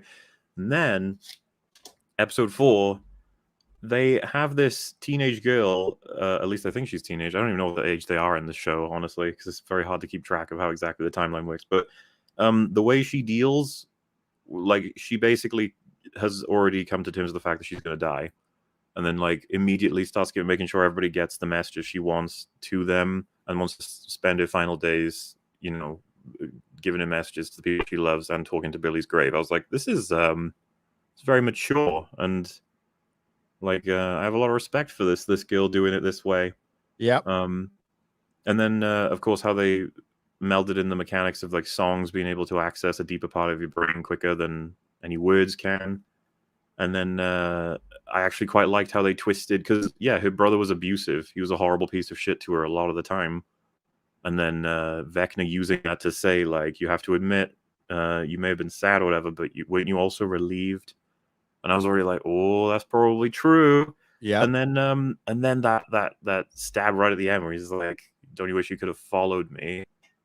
And I was fully in, and her escaping it was great. And I think it makes that episode even more potent that she goes back in for the sake of defending her friends, and 11 doesn't come through because she's not good enough this time. She always is, but this time she wasn't, and Max is the one that dies as a result. I like the idea that it was their plan to bait and kill Vecna, but it doesn't work because he's more powerful than they anticipate, sort of thing. But yeah, they almost did it, but then like I said, I think they lost their balls right at the end.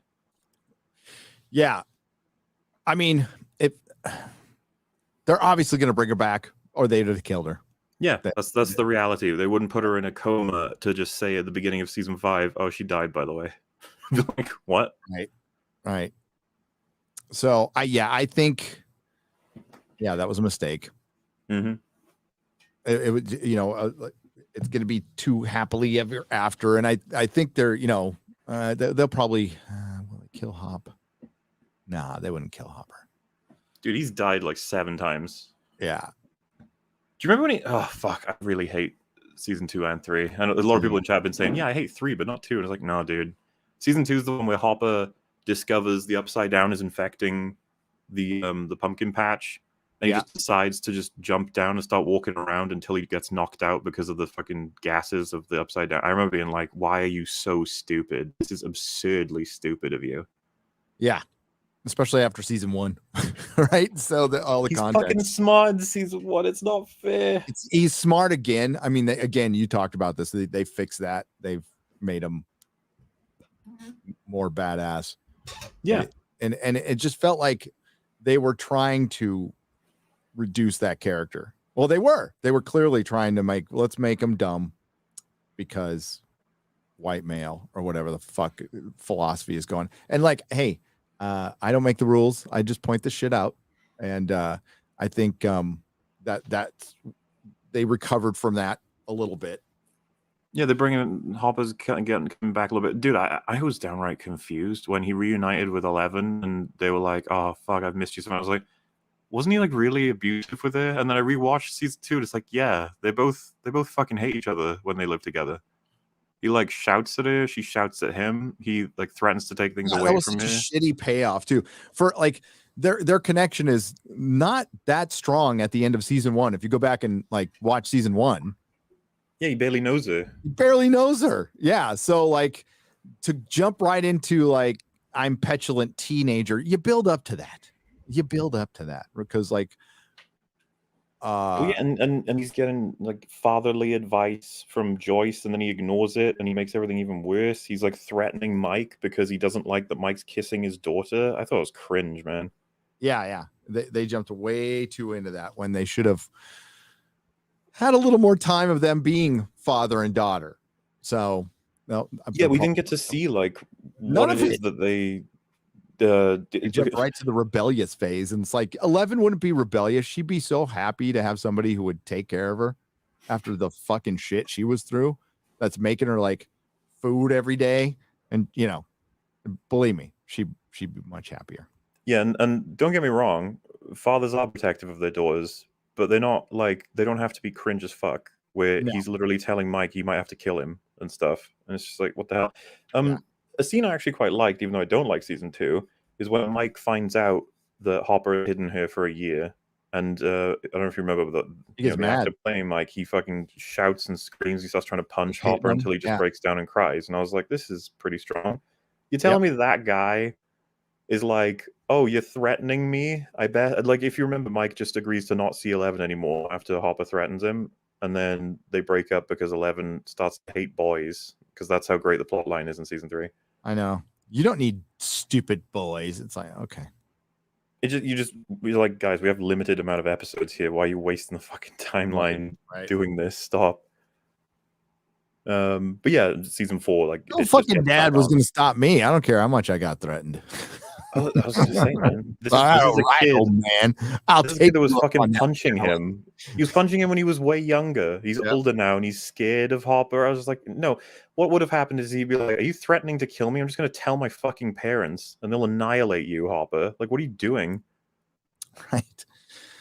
Yeah. He'd call the bluff, and Hopper shouldn't even be making that threat. This is why I fucking struggle with season 2 and 3. I was like, no. But again, you know, they work it out somehow when, you know, he's doing his self-reflection in prison, when he's sitting there just like, at first he feels like he's, you know, just poison everywhere. And then he kind of gets himself out of that. I just, you know, there was a lot of stuff they wasted time on at the end that what happened to the Russians? Did they come to America? Did they not? Are they back at Hopper's house? We didn't see them. But they were supposed to. So did they fly a helicopter to Alaska and then take a plane? Yeah, the 2 days later thing I was right there with you. I'm like, whoa, no. Yeah, it's too much because they want to skip to when Mike gets back and they reunite and stuff. And it's like, yeah, but there's stuff we got to do first. They clearly didn't know what to do. They didn't know how to get from point A to point B on that one. So they're like 2 days later. Do you like the guard guy that Hopper was friends with? Yeah. Yeah, I thought he was neat. I like the development of Hopper's history as well. The in a sense it was his fault what happened to his daughter. I thought that was a decent addition because obviously that's new compared to everything we knew before. That and he feels like it's his fault. I mean, is it really his fault? Well, he said that like all the people who worked on the same project as him, their kids had birth defects because of Agent Orange working with it and stuff, and he had a kid anyway, and she came out perfect, and he was like, "Oh, it's great," but then she eventually died, and he believes it's likely because it's of fucked that. up. It's completely fucked up, but it's the government. Yeah, and I just think it was it's a strong way to develop that idea, I think, because someone's at me saying, like, doesn't that explain his attitude toward Mike and 11? It's like, no, man. Like, what happened to his daughter is what gave us the character of Hopper in season 1, a guy who takes everything very seriously. The guy was very careful but very reasonable and understanding. Like, he takes his time to, if you watch him in season 1, some of the things I really like about him is, like, when people are crazy or rambling and stuff, he takes the time to try and listen and then ask them reasonable questions and try and work through the problem. It didn't strike me as the character that they turn him into in season 3, where he's like, do you remember all the fat jokes? Yeah. It got weird, man. Like, look at how fat he is, and oh, you're fat Rambo when you want to use your gun, or you're so out of shape. Oh, look at, they have like a camera angle where he's watching TV and it'll just be his belly, and then you can see his head, and he's like, leave the door open 3 inches. It's just like, I don't remember. This was the character that they were like, they would show him with pill bottles, alcohol bottles everywhere, and being like, man, my life is tough because I can't stop thinking about my daughter. And it's like, it's kind of weird. Yeah, they really went away from what could have been great resolution to go right into let's vandalize our own character. Yeah, that's what it is. There's a lot of that going on around Hollywood. But there's a reason they fixed this, because they stopped vandalizing their fucking characters. Well, you're too young. You're not a parent in the 80s. Like, to understand this, like, bro, I understand Hopper's character. That's all I needed to understand. It's like, yeah, well, I mean, okay, so Hopper started acting like my dad, but like I pissed my dad off a lot. Like, I earned that shit. So like they needed to show, they didn't have enough time, but they needed to show them being happy for a little while, maybe show some time passing, and then getting into the rebellious phase, not just straight into the rebellious phase. That part, especially since they had no connection before that. We just talked about that. Like, go back and rewatch season 1, which is very good. But Hopper doesn't have a lot of time. She spent more than a year following his rules perfectly, by the way. It was only when I think there's a scene where she calls him a liar because he keeps telling her it's a particular time they have to wait till before it's over, but it keeps extending. Yeah. 11 was downright attentive to the rules. It's just that Hopper was a really shit dad. He did a really bad job. Later that was part of the deal. Like, he had no say in that. So that was kind of fucked up. It was Paul Reiser's character who was making her keep extending it over and over again. Well, that's the thing, though. There's got to be, I think Hopper's a smart enough guy to make something work. You know, when she says she wants to go out on Halloween with a ghost outfit, he has to try and like argue that could work to Paul Reiser, I think, at the end of the season. Yeah. It's just like, just fucking do it. Like, you'll be fine. Yeah. I think Hopper would do it. He wouldn't. Yeah, the idea, because he's like, oh, she's got it, because any child who has to just stay in a very tiny shack for an entire year, like, yeah, of course she's going to get unruly, but she was pretty good considering. Like, it could have been much worse. But either way, like, yeah, I'm with you. The idea that you have conflict between him and 11, I just I wanted to see Hopper handle it, not the crazy fat idiot that they decided to make handle it in season 2 and 3. And he's not fat in season 4. No, he's got Russian prison. He had the Russian prison workout. So yeah. Which I saw some people being like, "Wait, how did he lose all that weight?" I was like, I mean, to be fair, he's in a prison. I don't know. Yeah, Paul Reiser, as in Carter Burke from Aliens. Yeah. Oh, dude, it was funny. It was Friggy I was watching it with. He was like, I recognized him, and I was like, he's Burke. Aliens. And he was like, oh shit. It was like, yeah, you can see it now, can't you? Because it's just like, yeah, it looks just like him if you add 40 years, right? And he's still alive. He's probably going to get tortured by the government. He might end up being the bridge between them, because I was wondering, can we really make the government an antagonist when we've got the Upside Down is infecting the entire world, or should we make the government friendly to a degree? When we last left the government, they were trying to kill a little girl. Mm-hmm. So yeah, they're still going to be a pain in the ass, but their perspective was that she was killing the people in Hawkins, not the Mind Flayer, not Vecna. So are they going to know? Yes, they're going to have to know about Vecna at this point. There's going to be like the government would be all over this, dude. They would have been. See, that's been my problem. They would have been all over it from season 2. They would have been absolutely all over it because they would the government just doesn't let people like Papa run without having tabs kept on them. I mean, it's compartmentalized. They get away with a lot of shit, but if if something happens, there are fail safes there, and you would think that they would be all over it a little more. I mean, like the Russians creating an entire base under American town. I mean, that was so fucking back stupid. in the 80s, we thought that shit could happen, but it can't. It's so funny and so stupid because I'm like on the rewatch. I'm well past that now, and it's just like they never actually justify why the fuck they go on that adventure at any point. Like, why are you doing this? Why are the little kid? It's funny as well because they're like, how did you break in? I'm like, because your security's so bad. 3 children managed to get past it. Like, what is this? Right. Season 3 was tough to watch, but I think that there's it's sharing the same problem Buffy had as a show, where it was like, how isn't this town attracting way more eyes from the government, from people, it's just everyone dies here all the time, crazy events happen, and none of it seems to get out in any way, shape, or form. I don't know if you remember, but it was season 3. They finally try and address that in Buffy. The mayor is like, "Oh yeah, I softened it all with higher ups. I can grease wheels. I can keep it." I think he says like when Spike came last year, he caused a whole bunch of problems for me that I had to solve, and like governmental ones. It's like, okay, that's something, I guess. But then the mayor dies at the end of season 3, so it's like, so now what? Like, who's taking care of it now? But yeah, Stranger Things is like, I feel like season 5 is going to have to be public knowledge, right? Hawkins and the Upside Down, and especially if there's a time jump. Well, I think it'll be government knowledge. They could still stamp it down, if they get everybody out of Hawkins and close it completely off. That will make sense. It's like, it's an earthquake. Y'all got to leave. We've got unstable, whatever. There's a super volcano under Hawkins. We never knew. Got to go. Bye-bye. That's all you have to do. And that would make sense in the story sense. But it doesn't seem like they're going to do that. Seems like they brought him back to Hawkins. They're going to stay. There's the volunteers helping everybody. So I really don't know. Happy Treason Day, by the way. Happy 4th of July. I'm going to spend it with a Brit. It makes the most sense. I feel like I probably know the answer to this question, but I'll ask it anyway. What was your favorite moment in season 4? Oh, God.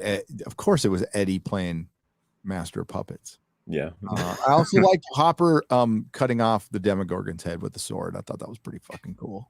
That was pretty cool, yeah. A little on the nose, but I didn't care. I was like, yeah, I'm down with that. I mean, they had the weaponry there already. So that's the interesting thing. I think I would argue season 1 is the best season, but season 4 has, like, I think 4 of my top 5 emotional payoffs of the whole show.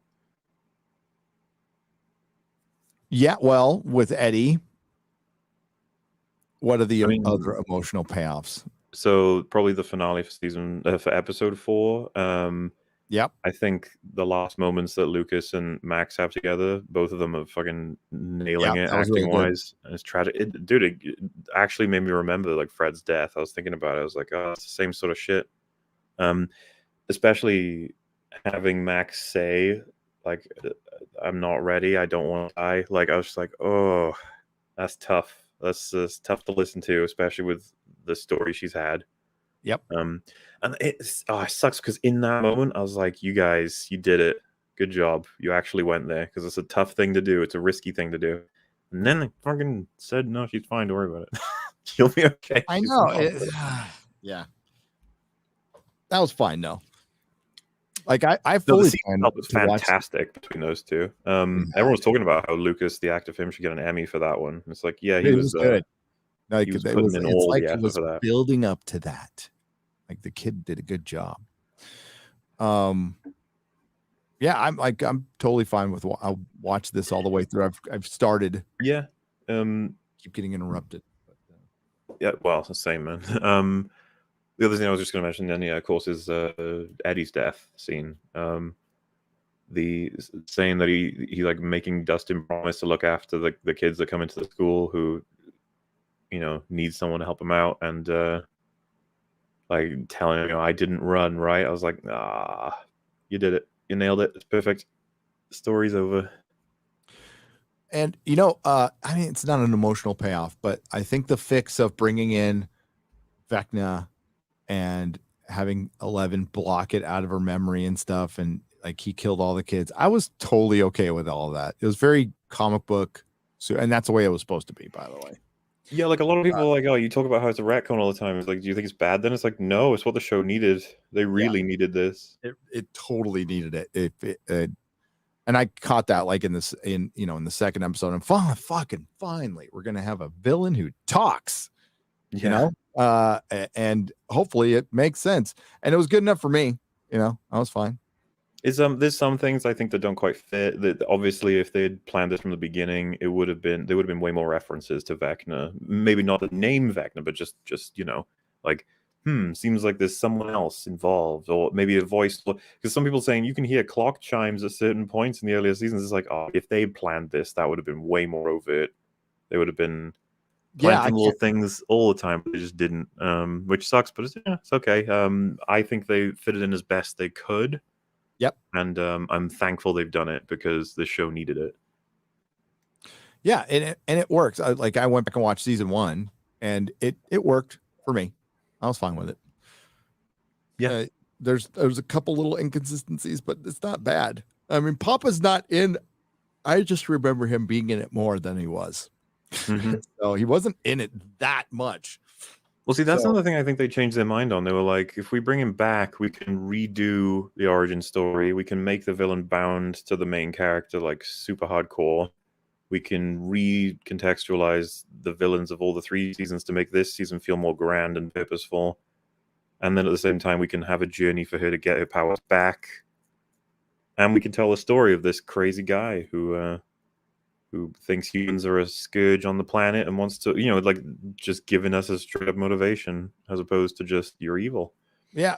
I mean, another thing I'd like to see, because again, hated the Russian thing in season 3, but like the fact that I don't think you needed that to have a gate open in Russia. They could have just been one blown out in Russia or whatever.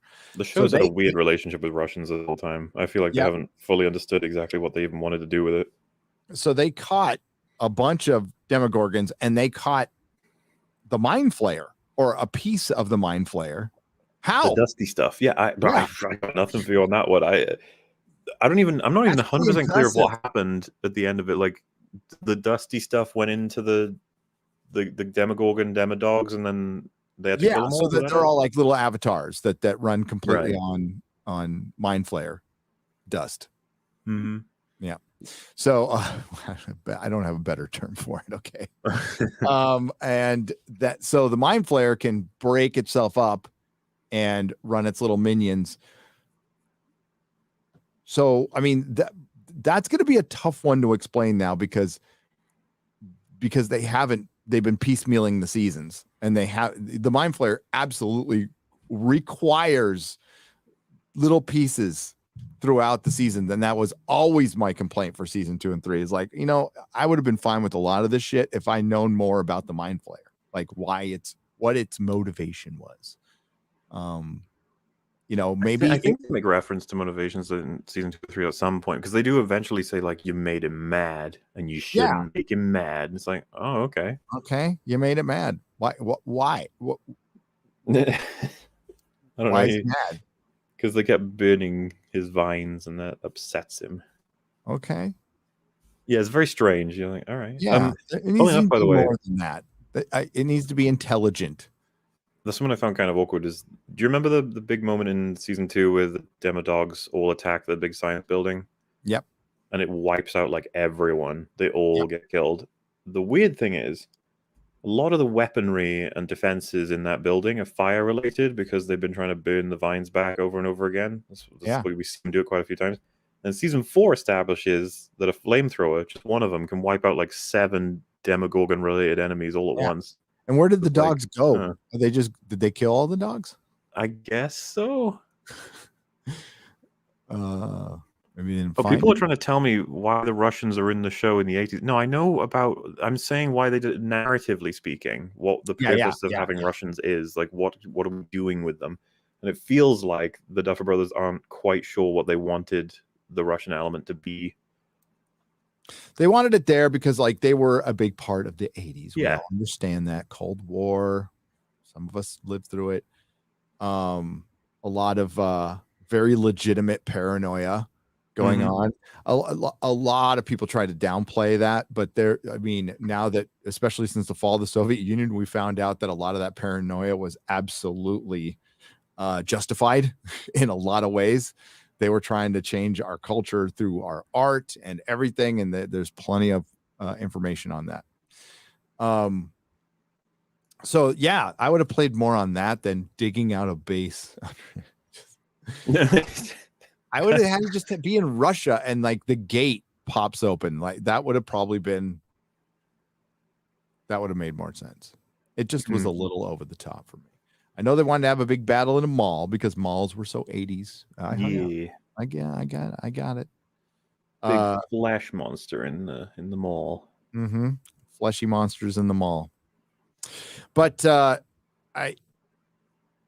mean, again, you could just skip those two completely.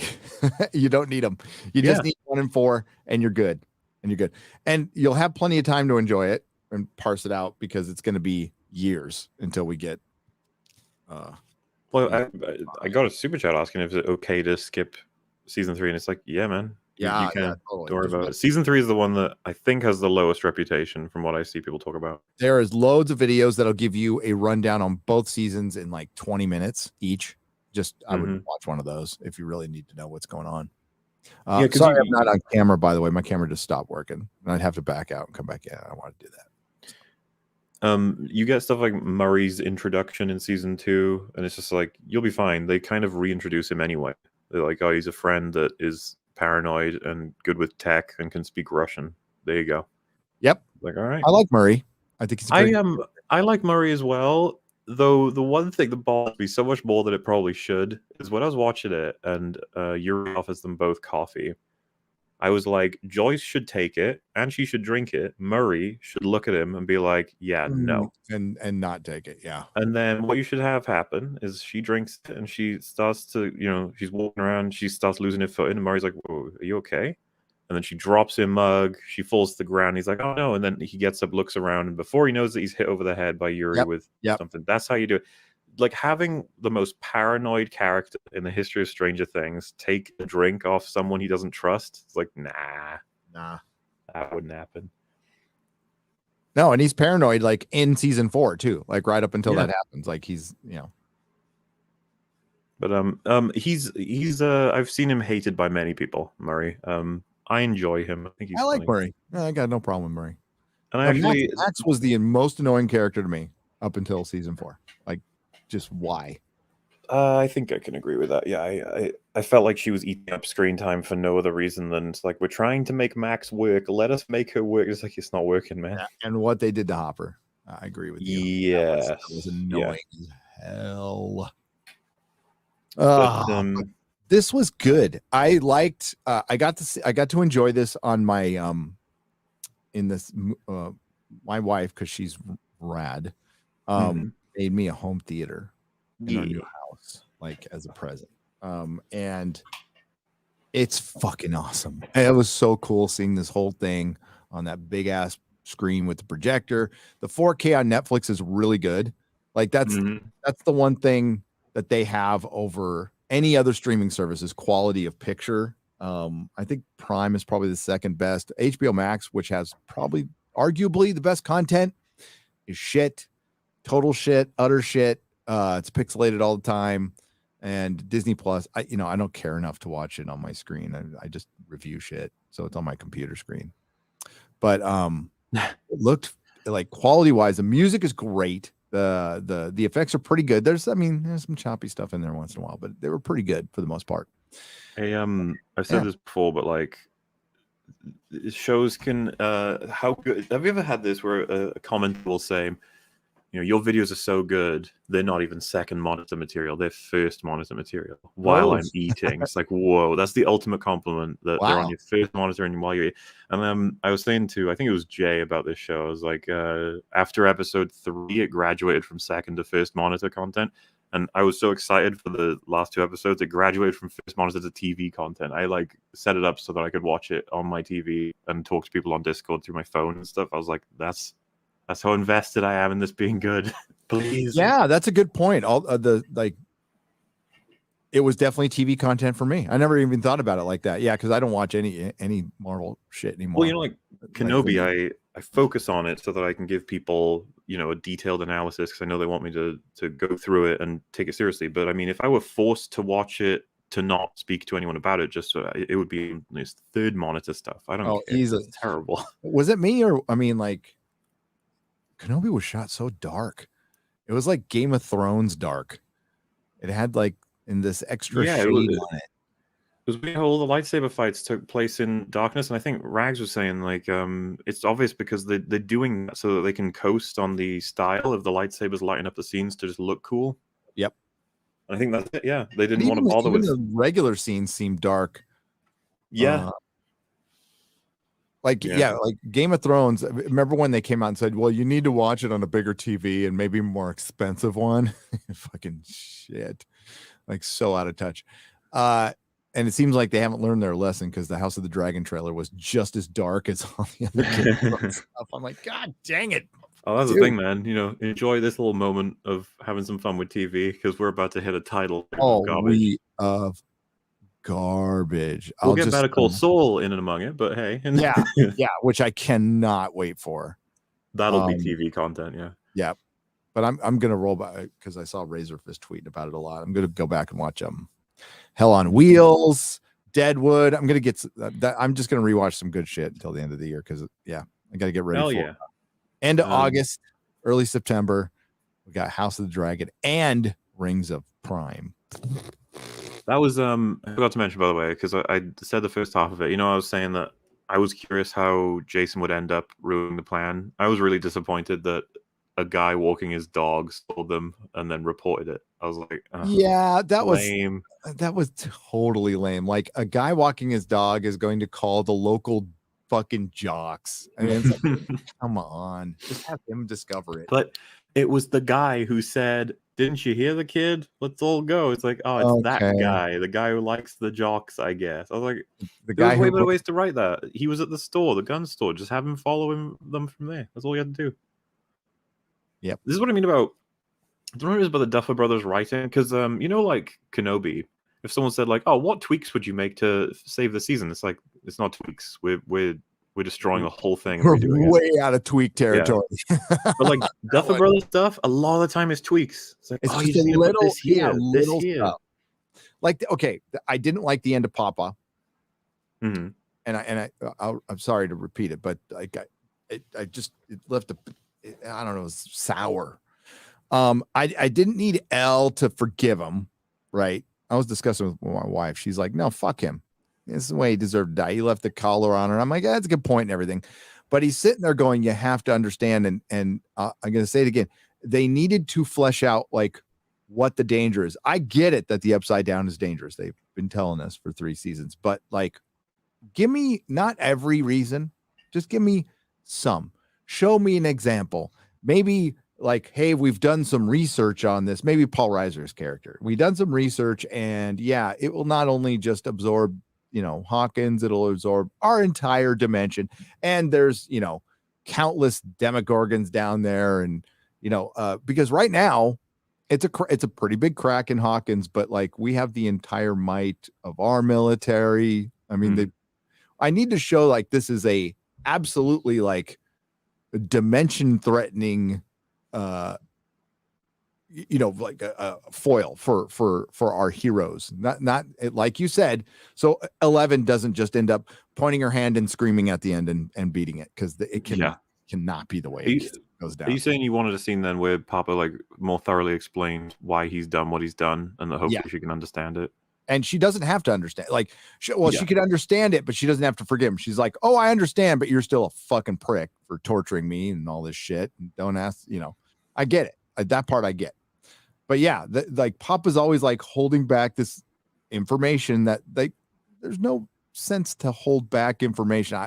We get it with the Vecna stuff because she needed to figure it out for herself. But beyond that, this is your weapon that you want to fight it. Tell her what the fucking danger is. We still don't have a grasp on it. That's all I'm saying. I would have liked a little more on that. Well, so are you unhappy with, because she didn't say anything, right? Like she didn't say anything. Like I felt like there should have been some more said, but it didn't need to be like forgiving Papa. Because the one thing I'll say is the one the character doesn't say anything is kind of up to you what you think is going through her head exactly. And I think it is a little complicated. Like she probably, you could infer that she thinks to herself, I do understand why you've done this. This is world-threatening stuff, but at the same time, you essentially tortured me. Yeah, and a bunch of other kids. But I'm assuming you're saying you would have preferred that she say that? That it just in his final words, maybe he should have let her know, like, okay, I need you to understand what I did. And this is the threat, blah, blah, blah, blah, blah. And then she could say, goodbye, Papa. But begging for her forgiveness, like, for what? Like, you tortured her, and she doesn't, like, what does she know? She doesn't know much more. You brought her back into the fold to get her powers back and said, well, this is, we figured Vecna's back and the eyes are missing. It's like, all right, well, send in a special forces team that obviously most of them are going to die to fucking kill Vecna. Just chop his head off. That seems like a character opportunity they don't take, like a military guy being involved in, like the guy who took care of him in episode 4 in that like John Wick action scene that was fucking awesome. Yeah. Keep a character like that around for a little longer. Why not? It could be fodder. It could be somebody like that could be a character you can kill off. He could like a little quick scene where he's like, yeah, I got my 2 kids at home. Wife. Yeah. That's great. So just dead meat is printed all over him. I was talking about this on Nina's stream, but like one of the suggestions to try and fix up the Lenora plot line is to actually have that portion of it start way earlier, because that's where 11 is, and the government will try and find it early, maybe even before everything kicks off in the Hawkins one. But like, so this guy, his partner's killed. He takes care of him for like a few episodes where they get involved in different action scenes, trying to figure these things out, stay ahead of the government. And he has to teach Jonathan a few things because he has to basically act as his partner until they get to safety, sort of thing.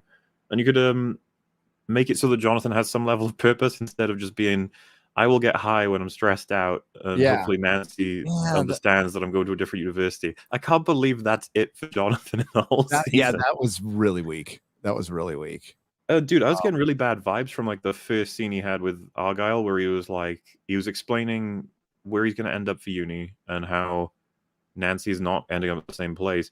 And I was just like, oh, what's the payoff of this scene going to be? That he's discovering he maybe doesn't love her.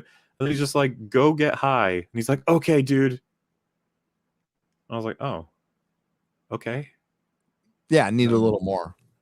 It felt like, oh, we're kind of having fun with this. And it's like, oh, you guys worked on like we talked. I'm like, they're totally going to kill him because he's doing nothing. He's doing nothing. His purpose needs to be to die now, and then Steve and Nancy can get back.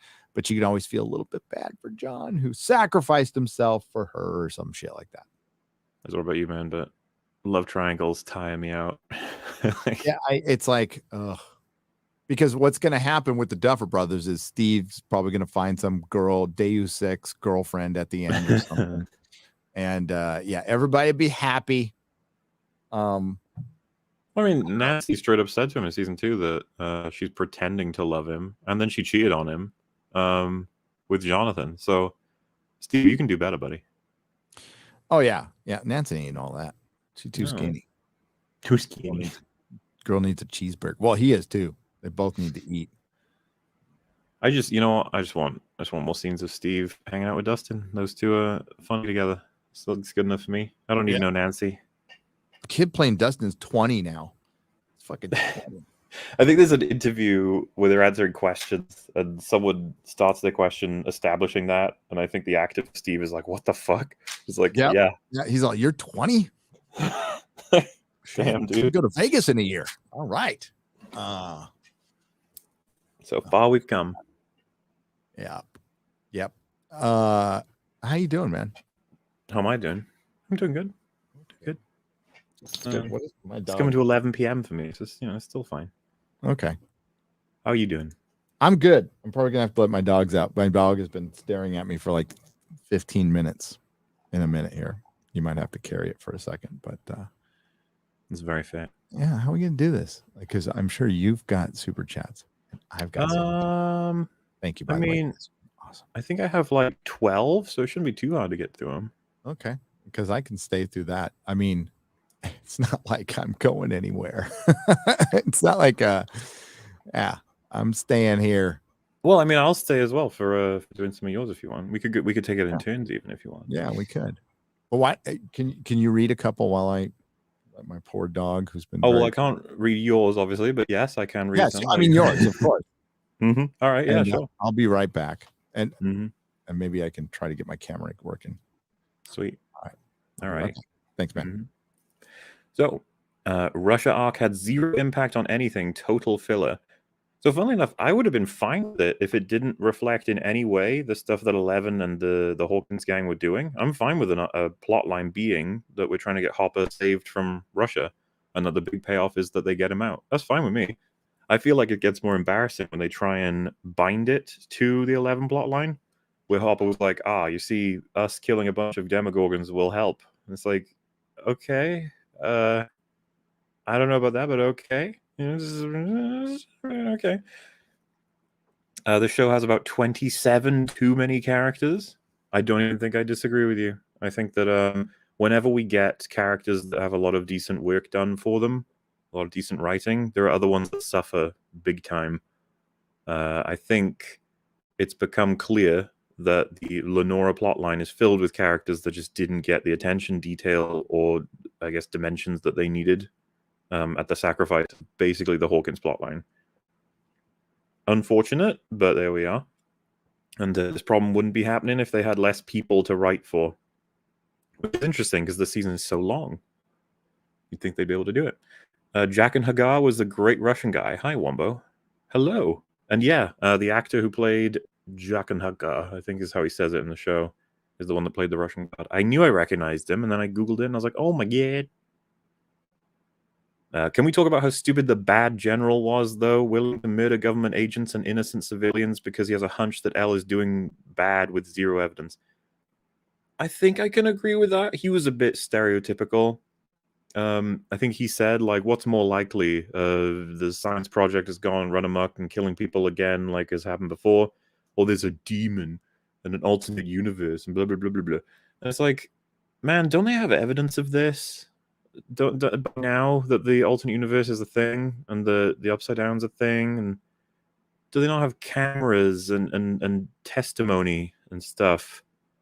Like, this general seems to be stuck all the way back in like early season 1. Like, he seems to have no idea what's happening. It's kind of weird. And the whole murdering innocent civilians, you might have to remind me on that one. I can't remember how many people does he kill?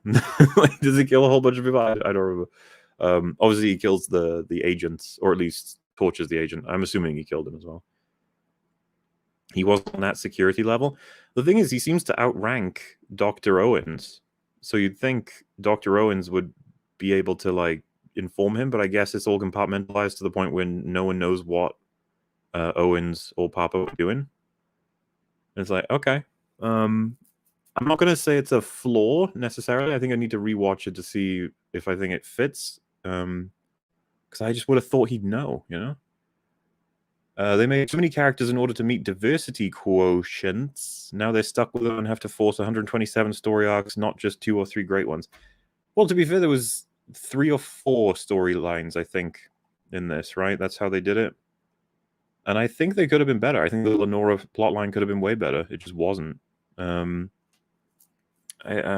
they definitely have shoved a lot of characters into the show now, which is another reason why killing several of them would have been perfectly reasonable. They could have done it, but they didn't. I wonder if they're going to give Max the Fred treatment, her body, but someone else driving. That is one of the theories, that she'll be possessed, she'll be vesselified. It's possible. I suppose we shall see. they should reward people for paying attention. Yeah, totally agreed, man. And I think you both get rewards and punishments with this season for paying attention. There's some stuff that doesn't make sense. There's some stuff that you can see coming because of it. Kind of wanted Jason to get forced into the Upside Down to see Eddie's sacrifice, and then he tells Hawkins about him and clears Eddie's name, though that's another character they would have to deal with. Yeah, man, I think that would have been a way more interesting payoff. I think it reflects the Duffer Brothers writing for someone like Steve, where he's going the way of Jock, who's an asshole, but then they pull him back and they're like, actually, he's a human being. It's like, hey, nice.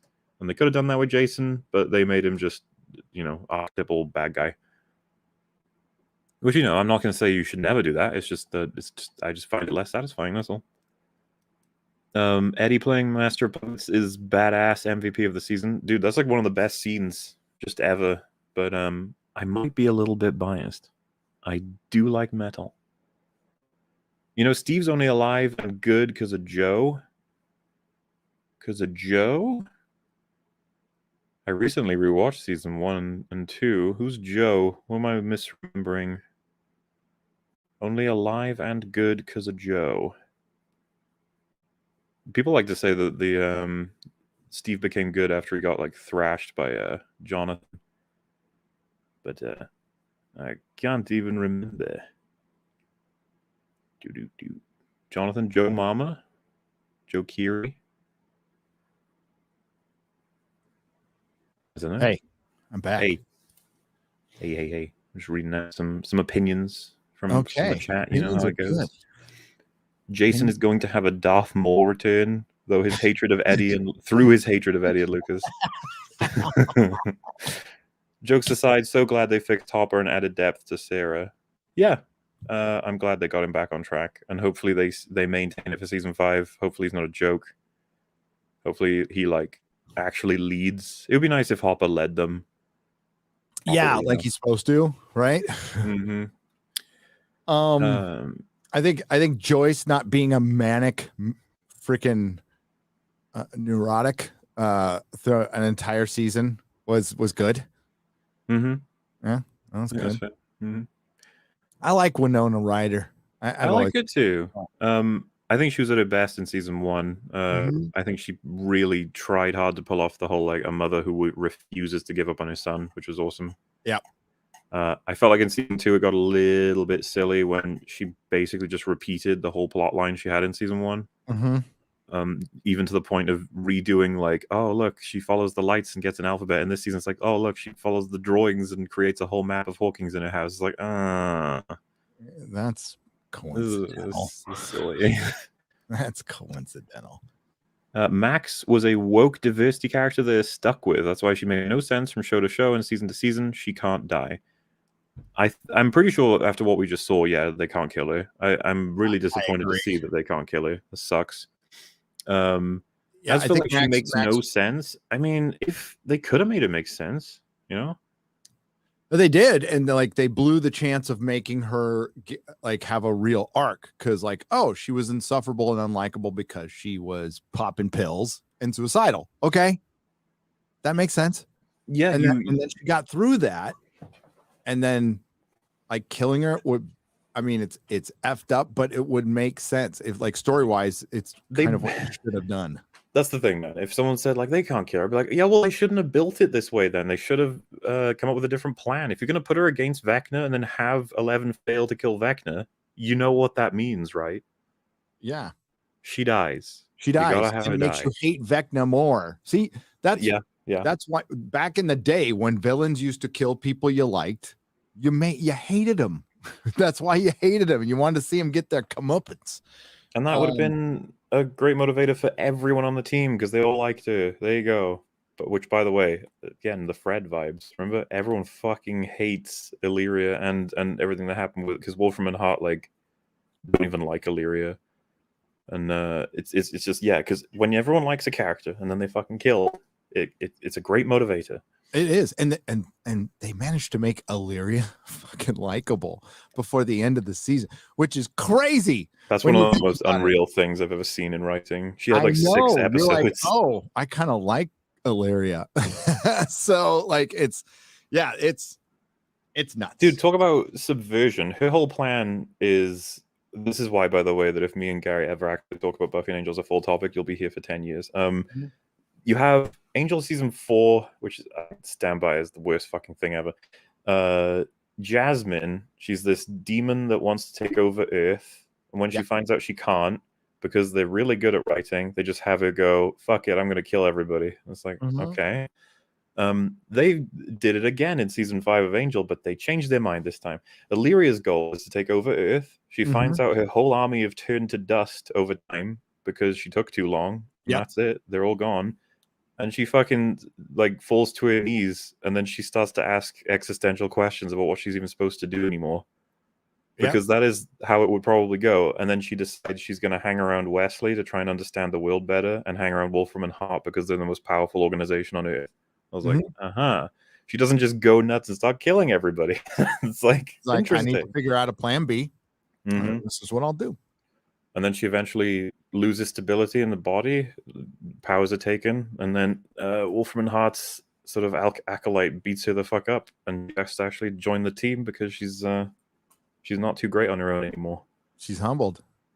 Yeah, man. It's good shit. And then when Wesley, goes, she gets mad. Oh, yeah. She gets fucking mad. She punches a demon's head off. It's pretty good. So, yeah, like, I don't know. It's just like we've seen similar storylines play out. And Stranger Things, I just think they misstep because in the writing room, they were like, we can't kill Max. We can't. It's too scary. We can't do that. She's got to come back. Yeah, like I don't want them to do what this time jump is. Everybody's moving on with their life now. We're going to get jobs and careers, and we're going to college. It's like, no. The crack. You guys know that the Upside Down is now coming into our Earth, and you have the most information aside from the government. You've been fighting it all along. You are going to spend years planning to fucking stop it. They even say it at the end. It's like, no, we got to kill this thing. We got to kill it. Like Mike's like, hopefully it's dead. And Will goes, no, it's not dead. It's up to them. Someone in chat was just talking about it. I was like, oh, fuck, they missed out on this too. Like, imagine the season ends with she does die. And then as you pan over like a montage of how everything starts moving on, it's backed by people reading the letters she wrote them. Because like that's something you could have done. That's good. Because she wrote them assuming she was gonna die. Like that's perfect. Yep. Oh, I'm gonna read a couple super chats here. I've got a few. Thank you guys, by the way. We have I love season 1. Season 2 was flaky. Season 3 was Rise of Skywalker bad, in my opinion. I agree. I couldn't get 30 minutes in the first episode of season 4 rehashed. None of the characters changed. They do. Well, they do, yeah. I mean, Max and Hopper are probably the best changes they made in season Absolutely. 4. Like, I'm telling you right now, I hated the character of Max, and it made me like roll my eyes at watching the show for season 4. I'm like, because I was convinced it was going to be worse. And even like in the first episode, I was kind of feeling like you. Birdman 520 21. Thank you for the $5. And I stopped watching it after the first episode. I'm like, but then, my wife's like, oh, we got to watch it. I'm like, okay, I'll watch the first episode over again, which I did. And totally started getting into it after that. I was like, oh shit, this is pretty good. I'm liking this. And I wasn't, Jeremy had said he had liked what he had seen, but I wasn't listening to a lot of people. I was kind of secluded and walked out of like, maybe it was just me. Maybe I've got Stockholm syndrome. Maybe there's like a reverse Stockholm syndrome. Like there's so much shit out there or the Ritz cracker, the starving man with the Ritz cracker. But, right. No, I liked it. I thought it was it's not perfect. It's like 8 out of I don't grade 7 or 8 out of 10. It definitely has some big gaping plot holes. But I think the characters carry it to where I give a shit enough to want to see it through, which I can't say much about anything I've seen lately other than a couple of movies. There was a time, Mauler, where a year would go by and I can name you 5, 6, 7, 8 things that I really liked. Yeah, man, same. Can't do that anymore. Cannot do that anymore. Well, I was saying to you, like, I saw this and then rewatched it with some friend during Kenobi releasing. And seriously, going from Kenobi to any episode of season 4 of Stranger Things, it's the difference between watching a story unfold and watching this gross puppeteering of nonsense. And so it just like it makes it better because I'm just like, oh yeah, right. The story is unfolding, characters are changing, people are going through things. Versus, look, it's Kenobi. He's got a blue lightsaber. Look, he said hello there. Seal clap. Yeah, that's what we have right now. And so yeah, like I think I like this season more than it is exceedingly well written or anything. I'm wearing it on my sleeve. Like this shit, Eddie as a whole is enough to make me hyper biased toward the season. When do we ever get something like that as metal fans, like in a mainstream thing? When do we ever get a montage payoff of a song from fucking Metallica? And not only is the Metallica song there, we have a character playing it in universe with a guitar. Like that doesn't happen. So it's hard to hate it too much, you know? Yeah, I can't.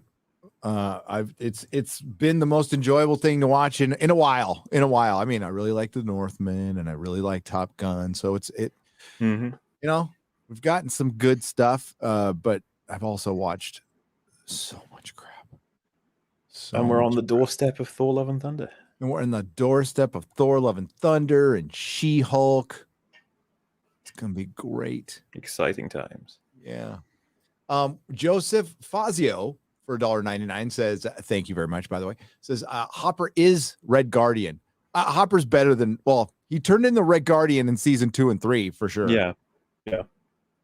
Like, yeah, because Red Guardian's whole thing was lol, he is fat and stupid. It's like, okay. Sorry, but my dogs I'm alone, right? So my dogs just want to look at me and hang out with me now because they don't have the kids or anything. It's like, guys, I'm working right now. Guys, I'm talking about a TV show. Talking about a TV show. Don't you understand? No, dog just does not care. You can probably hear her panting. Is that you? Oh, now you stop. Okay, fine. Go lay down. Sorry. Go stop. I just fed them too. They have no excuse. Yeah, there you go. Thank you. God, that was good girl. Jens Jurgensen for 100 Danish krone. Hail to the Dutch farmers, by the way. Happy Treason Day, you ungrateful colonials. Yes. I'm happy. I wish my camera was on because I have my Captain America striped shirt. It's like his costume, right? So it's got the stripes on the bottom. I've got my Stars and Stripes bathing suit on, and I've got my Stars and Stripes white trash straw hat on, which you guys saw for like a second, but then my camera froze. I got all themed for it and everything. It's okay though. I'll be jumping in my effing pool after this because it's fucking hot. Hell yeah. It's 100 degrees again. Zaro. I'm going to say Zaro because it's Xaro for $5 says, thank you very much. Vecna is only alive in Max right now. If she died, he'd probably have to die too. Huh, that's a good, okay. He just needs another body or entity to fully control. Well, his body left. His body was gone. The way I see it, I mean, maybe, but a lot of people are trying to rationalize a way they can develop this that will be better than simply bringing Max back or bringing Vecna back fully. Like whatever. And I'm just like, I hope you're right, guys. I do. Oh, if they bring her back as Max, but it's Vecna, I'd be okay with that. What I wanted and this is something I was talking to my friends with when we were watching it. I was like, oh, of course, when she says no about Max dying, what she's doing is she's going to put her hand on Max and like pull the personality out of the dying body, and thus like carry Max with her in the same way that Vecna does with his victims. 11 can use Max's let's call it essence and keep it within her. Max lives on through 11, and I thought even then, like moving on from it, maybe that can help 11's power, that she would have someone within her as well that can draw on memories of love, that can help it battle Vecna's memories of rage or something like that. But no, that's not what they were doing either. So I'm not sure exactly where they're going with it. I guess we'll find out. Well, yeah. Well, Max is absorbed into Vecna right now. That's why she couldn't see or hear any, couldn't see or feeling anything, because she was detached from her body. So he's still alive. So she's in him. That's why they showed 11 going into her head, and there was nothing there. Yeah. Nothing there. So I agree with you. If she comes back as just a vessel and that's it, I'm fine with that. I just don't trust the Duffer Brothers. They're bringing it back. Nah, they're gonna go. They're gonna go happy with that one. Yeah. We got Mikey Gusler for $5. Oh, Mauler. Did you like Jay's quote from Kenobi? Luke had a moment where he was thinking about striking Ben, and they made a bunch of man babies upset. Yeah, Jay Bowman. Who's Jay? That's the one from Red Letter Media. He's just, for some reason, he refuses to understand what anybody's point regarding Luke and TLJ is. He'll always reference it as the most interesting thing TLJ did, and it made a bunch of man babies cry. And he's talking about the utter assassination of Luke Skywalker for some reason like that. It's really weird because it's a channel that seems to care dearly about keeping people in character, and then simultaneously they're like, I was totally fine that Luke is fucking drawing a saber on his nephew because he had a bad dream. It's like, you guys insane. Like, that was a terrible idea. It goes against every single Star Trek video they've made. Dude, that's the reality. I mean, a lot of people are like, you shouldn't judge them that way. They don't care about Star Wars. It's like, Red Letter Media don't care about Star Wars. Like, that built their career caring about Star Wars. It's their entire channel. It feels weird to me that they just gradually stopped caring about consistency within the writing of Star Wars. I mean, if they did, fair enough.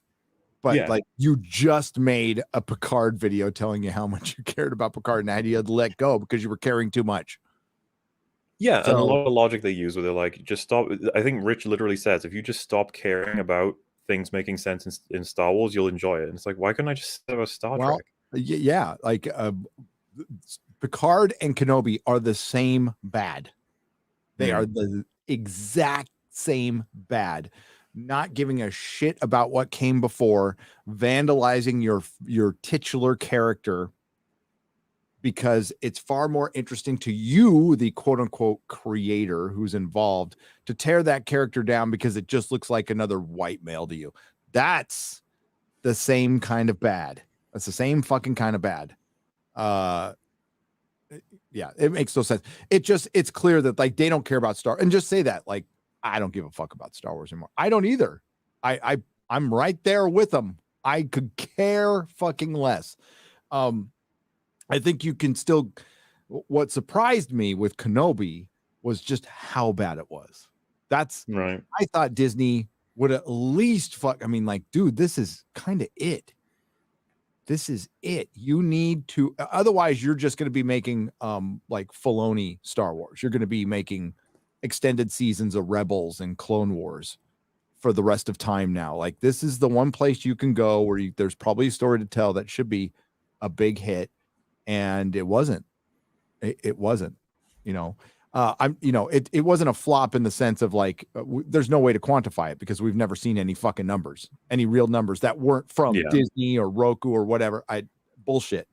Show us some numbers. If it was like the most watched thing ever, give us some real fucking numbers and not minutes.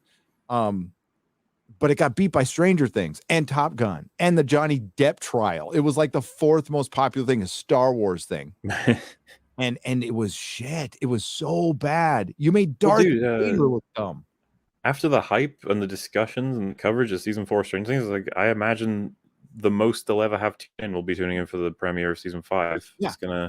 People are gonna be interested right now. We've got You're exactly right. So like we're talking about Stranger Things positively. Eddie is trending.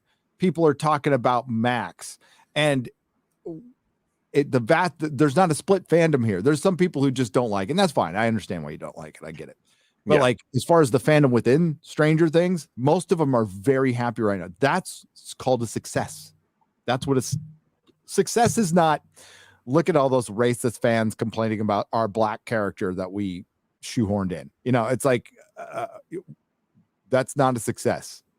Kenobi, you know what? Having to lie, having to go, having people on Reddit positively review bombing Kenobi to keep it from being rotten. That's not a success. Okay, that's a failure. Well, yeah, dude, and we covered it in some of the biddies, but just like the fans of Star Wars are at the point where they've started saying, the OT was shit too. Yeah. So whatever. No, that's really been prevalent. Just in the last couple days on Twitter, when I put up last night that Disney will remake episodes 1 through 6 and they will suck. And I mean it. I've been saying it for years. But now, there's that article from Screen Rant 2 days ago. Yeah, it's from Screen Rant. They always put up stupid shit, but it's like, Kenobi's story is too restrictive, so they need to remake A New Hope so we can get more Kenobi. It's like, what? What? Oh, see, I'm telling you, that's been their plan all along. They didn't pay this much for Star Wars to not eventually remake it. They just didn't. So no, but this is Stranger Things 4 is a success, and it's one that came out of left field for me anyway. I just didn't think they would be able to right the ship. I never thought they would be able to get this to this level again. I thought they fucked it up. Unprecedented. So, there's always been like one bad season that you can recover from, but I mean two, like not like very good seasons, so far below what the season 1 was. It would be like Westworld, like riding the ship right now, which it did not. Which it did not. Also, I'll be right back. I'm just going to the toilet quick. Yeah. Go ahead. Yeah, I watched Westworld last night, and holy shit, is that a dumb show? Now it went from so smart to so dumb. Because Jonathan Nolan is no longer involved with it in any way, shape, or form. And you can tell, you can really tell. Bubba Doom for $10 says, thinking of the 80s, does anyone remember the series of children's mystery books from Hitchcock? The Three Investigators, Jupiter was awesome. No, I don't. Bubba Doom. I'll have to check that out. No. That's interesting. Mikey Gussler, by the way, it's great to hear from you. Thank you for the $5. Bass player 2011 Iffy for $5 says Jason is on the same level of Henry Bowers in the made-for-TV It film. No character at all, just there to be an arse. Yeah. And I was kind of hoping that they would do a Steve-ish thing with him. Because that was one of the coolest things about season 1 was Steve started out as kind of a prick and he kind of, but he evolved. He evolved as a character. I like to see that. And you can do it with bad guys too. They can still evolve and be bad.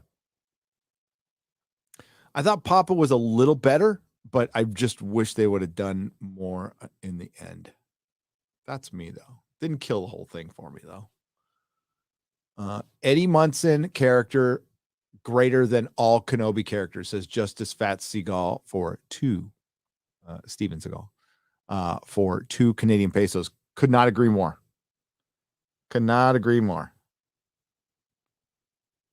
Oh, we do have Cobra Kai at the end of the year, don't we? That's good too. Speaking of good characters. Edward Morris for $4.99 says, I like Jonathan, but him getting killed off would be a good character opportunity for Will. I think it would be too. Yeah, sure. I think it would be too. I think it would give Will more to do. I want to see Will get more to do because I agree with Mauler. I think the kid's a good actor. Yeah, it's just that if they've lost faith in writing Jonathan somewhere, then yeah, use him to die. I guess use him. But have him go out like a fucking Chad, like that. Yeah. That would be great for his character, like saving his brother. Like, what more noble thing can you do than save your fucking brother, your little brother? So big brothers are supposed to do, I mean, like living would probably be better, but if they have to die, do it saving your little brother. Wait, why did someone in chat said your hard drive needs checking? Seriously, dude, did something happen while I was gone that made noises? Or I don't know, maybe. I'm on a backup computer right now. That's really needs to go to the shop. So I don't know if it's I thought I muted, but if it didn't, whoops. I didn't hear you. That was fine. I don't know if it was me or you. Yeah. Well, because I am worried about my computer. It's still struggling along. A new one's on the way. That's good. I mean, your audio was it wasn't like bad. It was just like a little chop once in a while, but it's gone now. It's fine. All right. Mine is going back to the shop like right after this fucking live stream. It's like, this is the last thing I'm doing on this one. I'm gonna have to go back to the other one. I have two, so but this one I paid a bunch of money for. It was custom, and it's just been shit since the day I got it.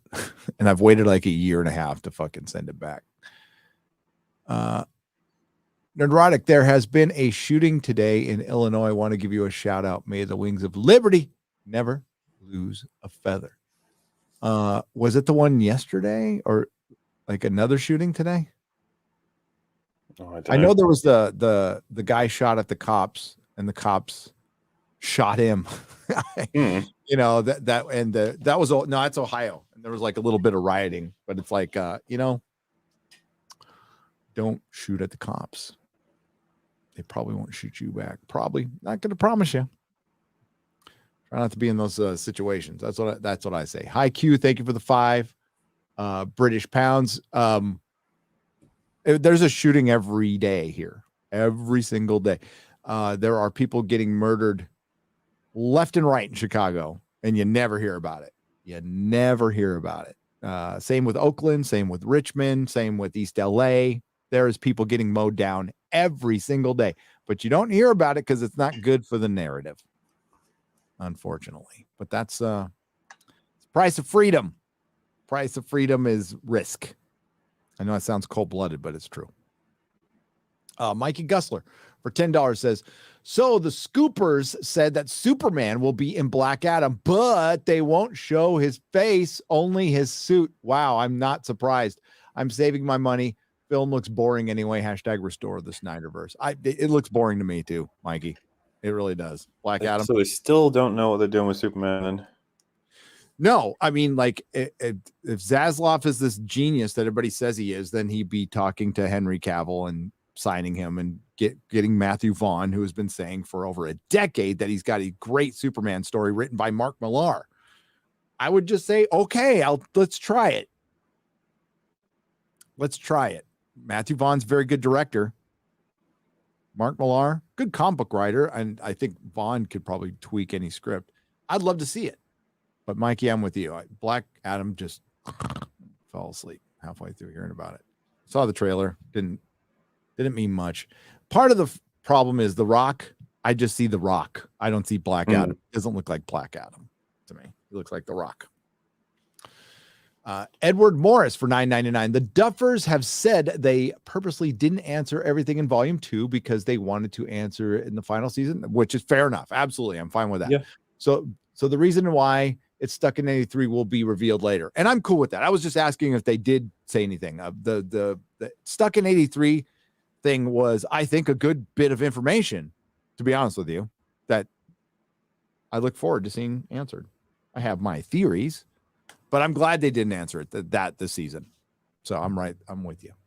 Buford T. Justice for $10 says, another problem I had was they go to a military surplus store and they leave with only one gun. Yeah. Okay. Like load up handguns, freaking hand cannons, like something that would just blow his head off. I mean, a shotgun's good. A sawed-off shotgun's good. Yeah. And this is back in the day when, like, you could buy guns and there's no background check. You just go and get them. Yeah, man, I just feel like you just want to buy every weapon possible and use it all on him, don't you? I would, for sure.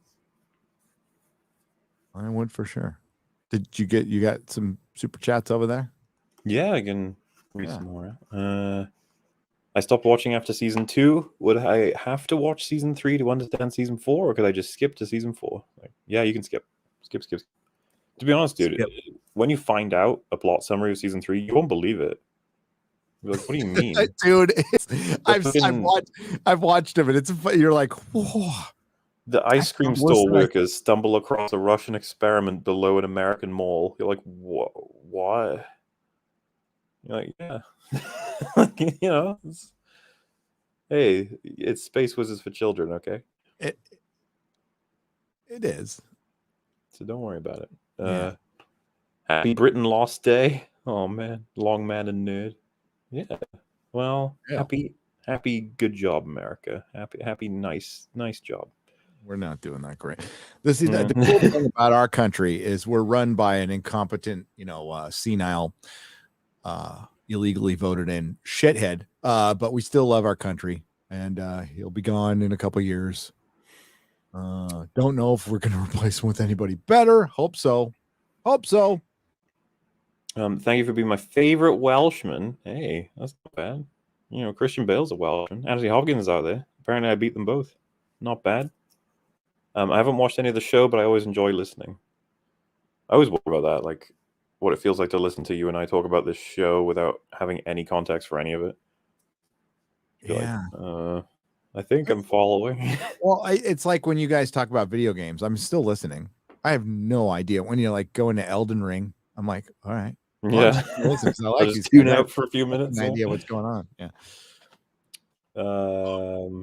You have me almost picking this up again after dropping it in season 2, but hearing that Steve has to get back with the worst character, yeah, I'll pass.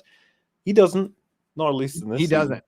No. There's what would have been proper is him getting with Robin, but they'll never do it because they made her gay. But they should totally hook up.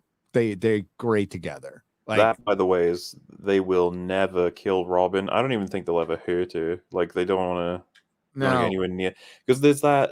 It was funny. I was talking to a friend about this. Like, there's the trope they get criticized for called bury a gays. I remember people get really upset when you kill a gay character. They're like, wow, you always kill the gay character. And I was like, has it almost become a reverse trope now? Like, protect your gays, but gay characters cannot be hurt because they're gay. I mean, eventually we're gonna hopefully evolve and start treating everybody as individuals again. Treat them as characters. Because guess what? Gay people die every day. So do straight people because we all die. That's so in a story, I would assume the same thing could happen. Yeah, but it's just because like it was funny. There was a subreddit, Stranger Things. They were doing like a thing where they were trying to like put percentages on chances of characters dying. Steve had one of the highest. Eddie was like guaranteed. A couple of other people like had higher ones, but Robin was brought up as a topic, and there was like some people here knew like yeah, might kill, and most people was like no, they won't kill her. She's gay. They're not killing her. They'll never kill her. She's got more plot armor than basically every character, even fucking 11, I think. It actually really annoyed me. Do you remember in season 3 when they're captured by the Russians? Steve gets the hell beaten out of him. They barely touch Robin. Yeah, see, that's what really would have happened. Yeah, and it would have been horrifying. It's the fucking Russians in the 80s, and they think Chinese spies who haven't been around women in years, and this is American women, so it's less that like what the fuck do you think would happen? Be terrible. It's the whole season's so weird tonally because like they do get like Steve, seriously, like he's brought to his wit's end with like being tortured and beaten and stuff, and it's just like, yeah, what did you expect when you were infiltrating like a secret Russian organization, dude? Like, I don't really know. It's a weird season. It's really weird. So yeah, I like Steve in this season, so if you're a Steve fan, you should be all right. No, I thought Steve was served. I mean, like even at the end when he saw Robin with Molly Ringwald there, he's smiling for her. That's cool. He's like, dude, when he fucking when he tore a bat in half. Steve has pretty good moments in this season. Not to mention Eddie pointing out, like, you bit a bat, dude, just like Ozzy. He's like, huh? Yeah. Like, don't worry about it. Yeah. So like, I felt like he fell a little bit in the background towards the end, but like he definitely had moments to shine, and I'm hoping Steve gets a decent. I don't think they'll kill him anymore. They've chanced to kill him like 17 times, and they just won't take it. Not gonna kill him. From a narrative standpoint, I don't understand why Vecna focused on hunting down Max after losing her already. If he needed to kill 4 people, why focus on one who knows how to fight you off? Completely agree. I have no idea why it only takes 4, why Vecna needs to take these particular 4, as opposed to... Do you remember when he's searching for victims and like 100? It's like Cerebro. There's like 100 different voices. Right? It's like, Vecna, if your plan hinges on just killing 4 people, first of all, lucky as fuck that Team Hawkins were one of those people so that they could twist onto his plan, But secondly, just kill someone else. Unless, of course, he had to kill those particular ones. Yeah, so he needed people who were just low self-esteem. That was his way in. Yeah. Like and I think they did say it in the show that like she was already marked, so it was easier to go back and try again. But like, just mark another one, right? Yeah, Go mark someone else. I mean, yeah. I don't know. You can argue with that. There's a little. This is what I mean about like the more you dig, I think the more it gets a little like. Yeah, an entire town. It won't be hard to find somebody with a low self-esteem with some demons. Shit. Well, dude, he was scanning past someone who was just like, I don't like being fat. It's like, oh, if it's that easy, like you're gonna be able to grab plenty of people.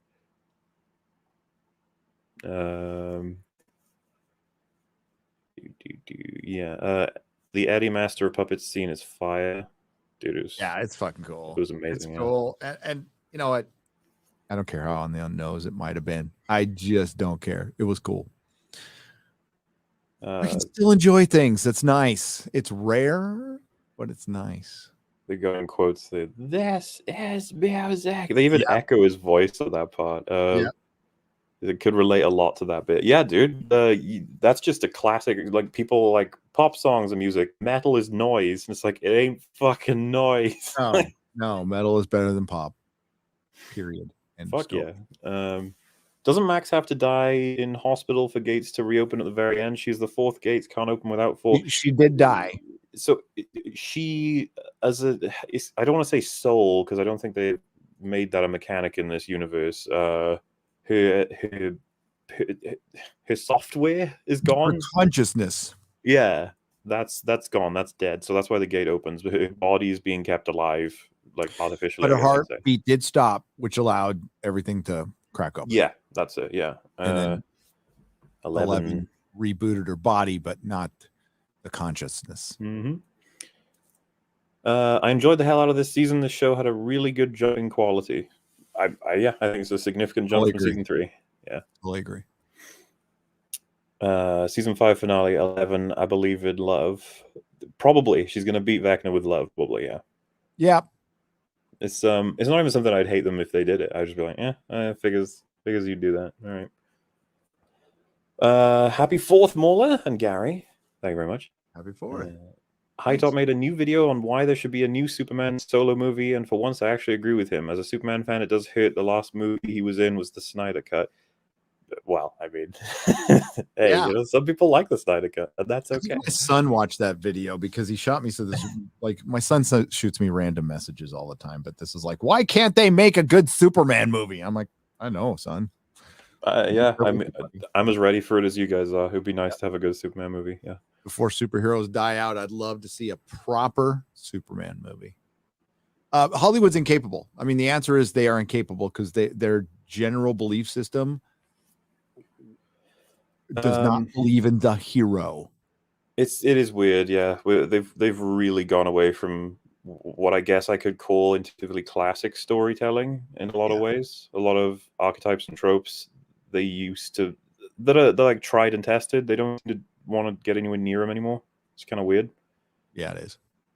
I still think it's sad how good of chemistry Chrissy and Eddie had. Even the brothers realized they made a mistake. It's finally my year, Henderson.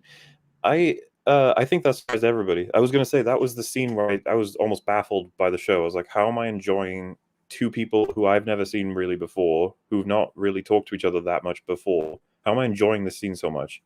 Like, Yep. chemistry between them was basically off the charts, which is funny because the main two that I would spot as like having the least chemistry are the two that we're supposed to believe in as a couple, being Jonathan and Nancy. Yeah, they have, and they're actually a couple in real life. Which is it's insane. It doesn't make any sense at all because Chrissy and Eddie, on the other hand, is like I would have loved to have had another scene with us. It would have been great if Eddie could somehow have like. I appreciate it immensely that they had him say, "This is for you, Chrissy." I was like, he still remembers it. He still cares about it. That's good shit. Mm-hmm. Because it's kind of sad that Vecna took a bunch of people who really obviously were just normal people going through stuff. It's just like, they don't get their justice sort of thing. I think that was another line Eddie had, right? He was like, make him pay or something like that in regards to Vecna. But Mauler, back when I was still in chat as Ra, I used to tell you to watch Attack on Titan all the time. Don't. It ended up the worst ending of any media. Oh, I checked out all media because of it, and that's how bad it was. Recently, though, I started watching things again and found a lot of good stuff. One I strongly recommend for you is Spy Family, pure Kino. Yeah, I heard that's good. Oh, I haven't heard of that. Yeah, I've heard Spy Family's good. It's an anime. Is it Netflix or is it somewhere else? I don't know. I'll find out. Oh, the chat will tell us. Sorry to hear about how Attack on Titan ended. One guy says anime sucks. I mean, a little bit. I don't love it all. It's on Hulu. He's in the UK, so I don't know if it'll be on Hulu in the UK. Fair enough. Yeah.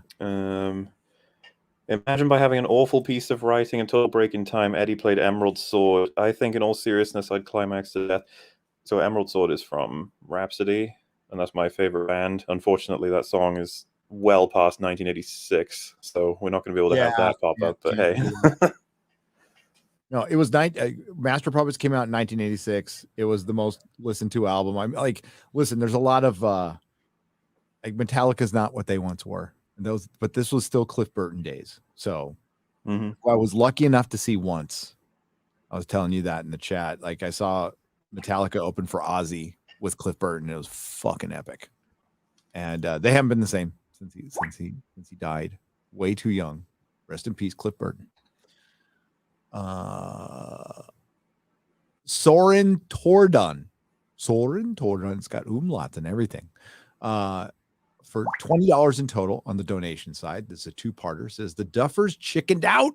They should have killed Dustin and Nancy in the Upside Down and had Jonathan get shot when they drove off with Elle. As an added bonus, obviously not going to happen, Vecna could have snapped Elle's neck so the writers could transfer some agency to Will, who might lap into some supernatural gift and of his own. Since he's connected to the Upside Down, a curveball like that would have set up a bleak finale season with almost insurmountable odds and no Deus Ex Machina to bail them out. That would have been ballsy writing. I don't know about Dustin. Well, yeah, it's weird because part of Eddie's final decision is to prevent Dustin's death. He cuts off the line so that Dustin can't easily get through, and it does save Dustin's life. If Dustin had followed him straight away, he probably would have died too. Yep. So I appreciate, and to be honest, dude, I am holding out all hope that we get at least one scene of Dustin listening to metal next season. It's like, please, please, please, carry it on. I think it would be ballsy and could be good if Elle dies at the end. I'm on board with that. I don't think they're going to do it. I just don't think the Duffer Brothers would do it. She reminds me of Aya. I think that, yeah. Like, because she's dangerous. I mean, there is like a legit, like, when she gets emotional, she can blow up people's brains in their head. Yeah. Like, that's what she did to some of the agents. I don't know if you caught that in season 1, but she blows their brains up in their head. You hear. So, yeah, I mean, that will be ballsy. They will never do that. That will never, ever, ever happen. Dude, crazy thing is it would just never happen. But I actually kind of held out a little hope that they would kill her this season. Well, yeah, like they used to do this stuff in movies. Main characters just die all the time. Right, Doyle died, and yeah. Oh yeah, it's like, oh shit, that's supposed to be a main character. It's like, yeah, he was. Well, he had some issues behind the scenes. He did, dead in real life, but it happened still, narratively speaking. It's just if they can't even kill Max, it's like 11's never gonna die. No. And to be fair, we're talking about all these deaths they didn't do. Fucking Steve, Robin, and Nancy were tied up for like half an hour with things around their necks. Like, I'm sorry, but that was really bad. Like, in terms of translated to the audience, what you need to do is have the vines attacking them, and they're dealing with it, and they're saving each other. But then, as soon as we get near to the point where Vecna's defeated, you have them get tied up, and so they have to last like half a minute running out of oxygen. You don't have it so that they're tied up, and then half an hour later they let go. It's like, what was Vecna doing? Why would he kill them? It's weird. Yeah, it was. And you have to rely on, like, why didn't Vecna kill 11? It's like, well, because he wants her to watch him win. It's like, okay, all right, lucky. If he just killed her. Just saying. WG for $50. Thank you, WG. What's up, man? Not sure if you picked up on it, but pretty sure Vecna was dropping hints throughout that he was gay. In all seriousness, I wish the season ended on episode 7. The last 2 episodes felt way flat with too many character arcs. Anyway, happy 4th. Yeah, they weren't paced as well as the first few, and you can tell they were still working on them, and they needed more time, and it got rushed. Dude, it's so weird to try and describe it, but episode 8 felt almost like an extended trailer for episode 9. Yeah, it's so not necessary. They could have done all of that way faster. Yep. And to call it Papa, and just like all he did was, he saved her, but we got no insight on where he came from, who he was, like who's Elle's dad. Like, that's the other thing is, it's just they never think the other parent is a boy. Like, there's still like a loathing for dads in this show. Like, that's why it was so surprising that Eddie's uncle was shown any kind of respect. I was like, wow. Well, I heard the theory that they're going to reveal next season that Vecna is 11's dad.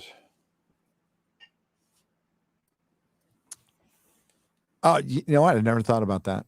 Could he be? Is he old enough? I think it would be cutting it real close. It's really. How old is that? That actor's good, by the way. Yeah, I thought he was really good, but I just thought he was in his 20s. If he's in his 20s, and he's too young. Yeah, I'm not sure. I've heard the theory, and I was like, that could be something. But then again, I'm not sure if the timeline works. If he's, because how old is she? How old is she? I know how she is in real life, but how old is she supposed to be in the show? Like 16? Oh, dude, you know what? I never know the answers to these questions because it feels like their ages change throughout. Yeah. So if Vecna is like 34, okay. Sure. He could be like 19 and have a kid, 18, even pushing 17. You could say like two of the psychic kids got busy during one of their acid trips. Well, or they just straight up, did creepy, unethical science things. You never know. Mm-hmm. Yep. That might be a reveal. Maybe. WG, happy 4th, my friend. Happy 4th. Manowar 665, the neighbor of the beast. Speaking of a good metal band, Manowar. Yeah. Now we're talking. That's some good shit. Most definitely a positive turnaround from the previous 2 seasons, although not exactly creaming my jeans over the not shitting the bed with yet another crap season for massively popular hit show. However, I am HQ metal and D&D member berries and felt weak sauce as fuck. That's part 1, by the way. This is how the Critical Role set. This is how the Critical Role set think old school D&D sessions. Yeah. I get your D&D criticisms because they put a lot of modernism on D&D. Okay. Went down, and metalheads I grew up with were drug fueled, over the top, testosterone driven to the point of suicidal, and would have died before being seen a coward. Yours truly, I included. Most of them were. They were fucking knuckleheads, okay? But they weren't dumb. I knew some really fucking smart metalheads who and like were I'll engineers. agree. Yeah. We were always going to get a Hollywoodified version. That's what Eddie is. But like, I'm serious that this is the best we can get. Manowar, I think they were trying to like humanize the metalhead, which I'm not against, because I hung out. I know you were one. You're still one, dude. Manowar, met Manowar. That dude is metal till the day he passes. Hopefully that's 1,000 years from now. But a good dude. Met him in Dallas. A lot of the guys I knew would be the first to fight, first to throw a punch, not afraid of shit. But then there was other more cautious ones. I was a fucking maniac, but not every punk rocker was like me. I was a maniac. I think there's this interesting crossover between nerds and metalheads, and so you can get ones that are like, pretty well mannered, but at the same time, lock them in a room with a metal song and they go nuts, sort of thing. At the time, I was like transitioning from punk to metal. I spent like the entire time as a punk being called a poser by all the older punks, right? Just that's the way it was, Punk's dead. Punk was dead. The only punk was like between the Ramones, and it was dead by the the 80s. That's the shit I heard forever, and it wasn't. It just reminds me of the good old days when like music defined us. It was like the thing. That's how we spoke to each other. That was our thing. Even we had ska, we had punk, we had mods. It was fun. It was good times. We hated each other, fought all the time. But then we were at the same party selling each other drugs. Those were the days. But I knew a lot of metalheads that were like Eddie. I knew a ton of them that were like Eddie. Like I said, I think we actually opened with saying this in the stream. The fact is, the metalheads you usually get in media are fucking crazy weirdos and annoying, obnoxious people. Eddie's like everyone's favorite character. It's pretty cool to get that. Because they worked hard to make him very endearing, and they gave him a flock. Manowar is saying, and I don't blame him for saying this, is just outside of Steve, every character feels like, well, even Steve a little bit, like he's not getting the girl, right? They feel like they're being held down. And that was my big issue with season 2 and 3. I don't think they did it as much this season, because I think Eddie was shown like massive respect at the end, which I don't think they would have done 3 years ago. Yeah, I don't disagree. Stranger Things is like its own worst enemy. It could be so much better. Yep. 11 forced healed Max says, what is it? Cornelius Brunels for $5. Yeah, she did. And I was like, no. Yeah, none of the watch party we had, none of us wanted to do that. No. Yeah, but maybe they blow our socks off in season 5, and like this is all like part of a plan. Just waiting for the day where I can finish something good and then not have to say, hopefully they fix that in the next thing. I can just say, no, it was just good. Yeah. Simple as that. There is a way to finish a cliffhanger season while still resolving your stuff. Buffy mostly managed to do it every season. So, I hope we get, I like the overarching story. I'm a big fan of it, but it seems like it's just being used now to pad and, just waste a bunch of time. and we end up like, even at the end of the final episode, and I bitched about it earlier, but like they just walked up slowly and to see something we all knew we were going to see. Like, okay, we're going to see a bunch of smoke and helicopters in the cracks, and they're all going to be staring at it. Okay, can we get there? How about now? You know, almost there. Almost there. We go. So they really wanted to show us that the upside down is creeping into our dimension. Okay, we got it. So how are you going to explain 5 years? Because it looked like it was growing pretty big. That would be a pretty big spot in 5 years. So does it stop at some point? Does the government find a way to contain it a little bit? I guess we'll find out. They're probably thinking about that right now. Yep.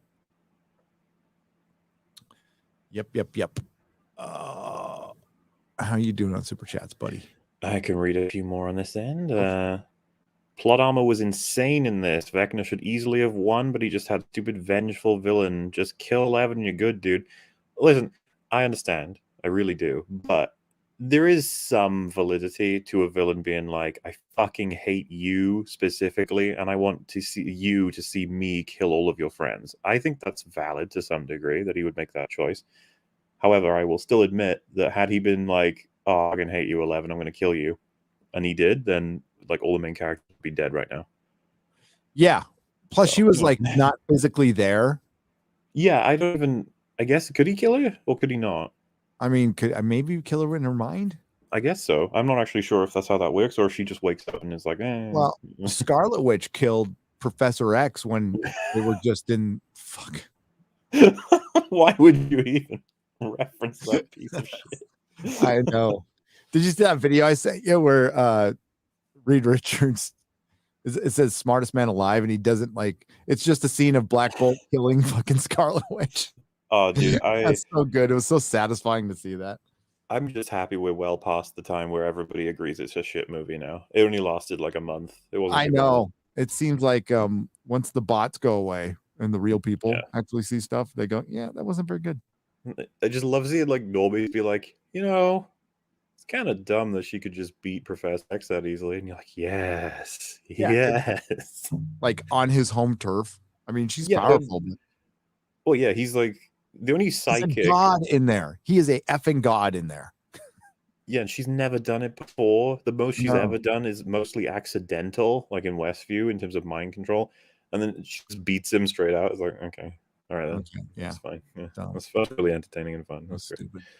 But apparently, having Reed Richards turn into spaghetti was Kevin Feige's idea. I'm like, that's great, man. Like did you see Michael Waldron's idea of what to do if he had brought in the Wasp? No. Oh, what? So he put out saying like originally they were going to bring in the Wasp, and she was going to shrink down and go to attack Wanda, and then Wanda would clap her hands and just smoosh her. Oh God! And it's like, oh God, you are seriously the worst writer. Oh God! Stop writing things. Dude, I beg you. Go back to writing instructions on cereal boxes or something, because that's all you're good for. You'll end up killing children. We don't want to do that. Maybe look for another thing to do. Yeah. Good God. Yeah. And why is Kevin Feige having ideas? He's a producer. He's not a creative. And it shows. Justice for Jason Carver, a misunderstood anti-hero who is trying to protect his town from a supernatural threat. He is the tragic character, said Bert for $5. I agree. That is one of the things I have an issue with. That's the problem. The show has no idea what they did when they portrayed that character. He's such a normal guy, and he's trying to save someone's life at the end there. But everyone has come away from it thinking he was a horrible villain who deserved worse. It's like, no, it's like he and Eddie both like the same girl. You could have had the best resolution of those guys coming together to avenge the girl. Yep. That would have been great. That's like, it's such an easy fucking payoff to have Eddie save Jason's life. That's such an obvious payoff. But he was just there to be Jock who dies. Yeah. Because jocks suck. They need to die. It's like, be better than that, Yeah. Well, that's what they did in season 1 with Steve. Steve was supposed to be like, oh, look, he's a jock. No one likes him. But he comes around. Do you remember? It's a great moment in season 1 where you think he's going to run away scared from Demogorgon, but he ends up saving Jonathan and Nancy from it. Yeah, that was awesome. That was a fucking awesome scene. That's why people like Steve. because he was a dick, and he's not a dick anymore, or he's at least portrayed that way. Now, I still say, kill Jason, but like have him give him a little redemption before he dies, man. That's at the very least, let him know that he was wrong. Come on, let him understand the situation to some degree. Yeah. Instead of just like taking, I don't know, enjoyment out of the fact that he was never fully explained the situation. It's just weird to me. I don't know. It's incomplete, the story for him. I don't think they'll overcorrect for him, though. They don't care about him. Nobody's going to mention him in next season. Nope. It's like, all right, he'll disappear because he was designed to die and be annoying and get it away. That's all it was. Yeah, and that which makes his entire arc a waste of time, utter waste of time. That he's got way too much screen time for somebody who just dies at the end. I mean, you got that whole fucking speech at the town, like, yeah.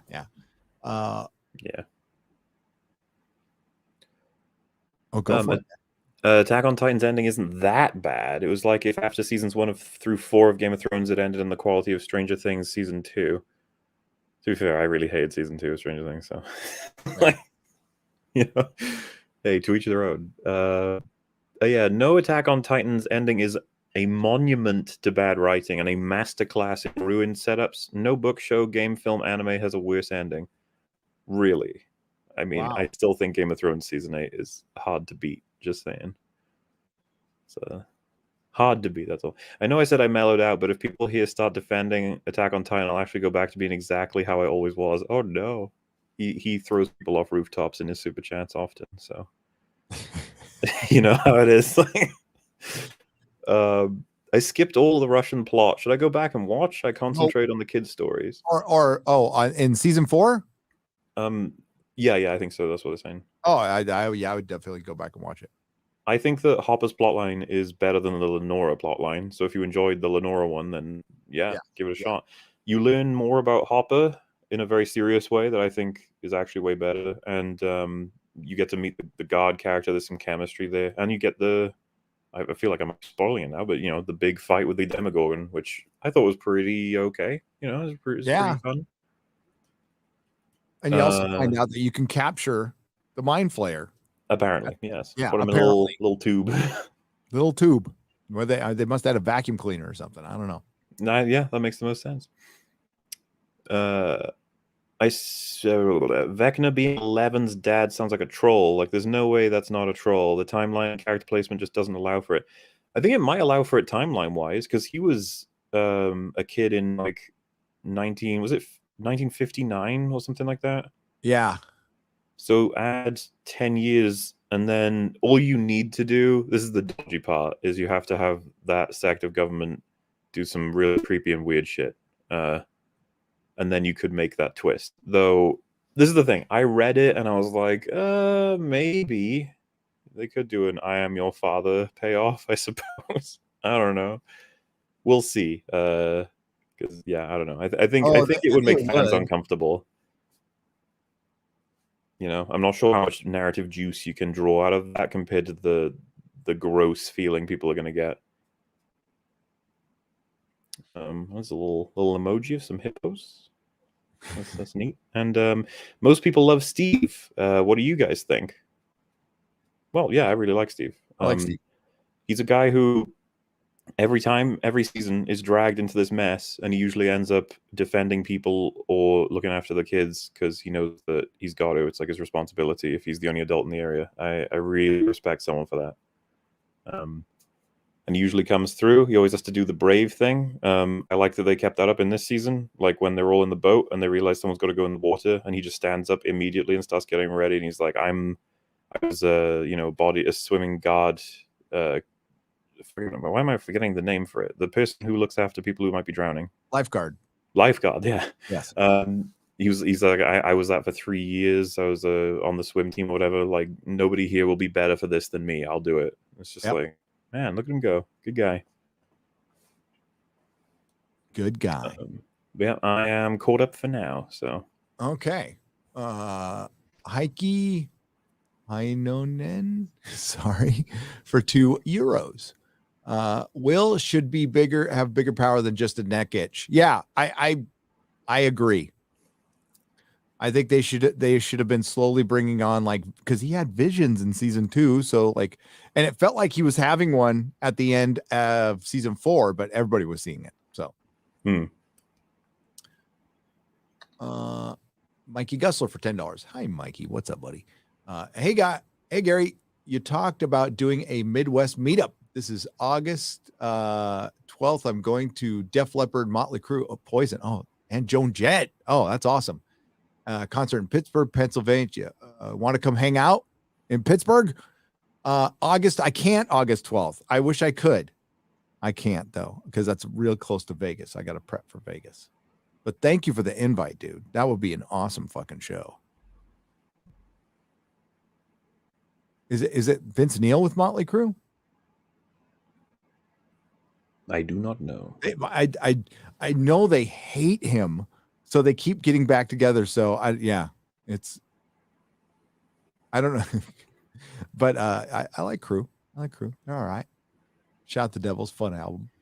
David G for $2.10. But enjoy the hell out of that show, Mikey. And thank you for the invite. Really, truly appreciate it. Maybe next time, man.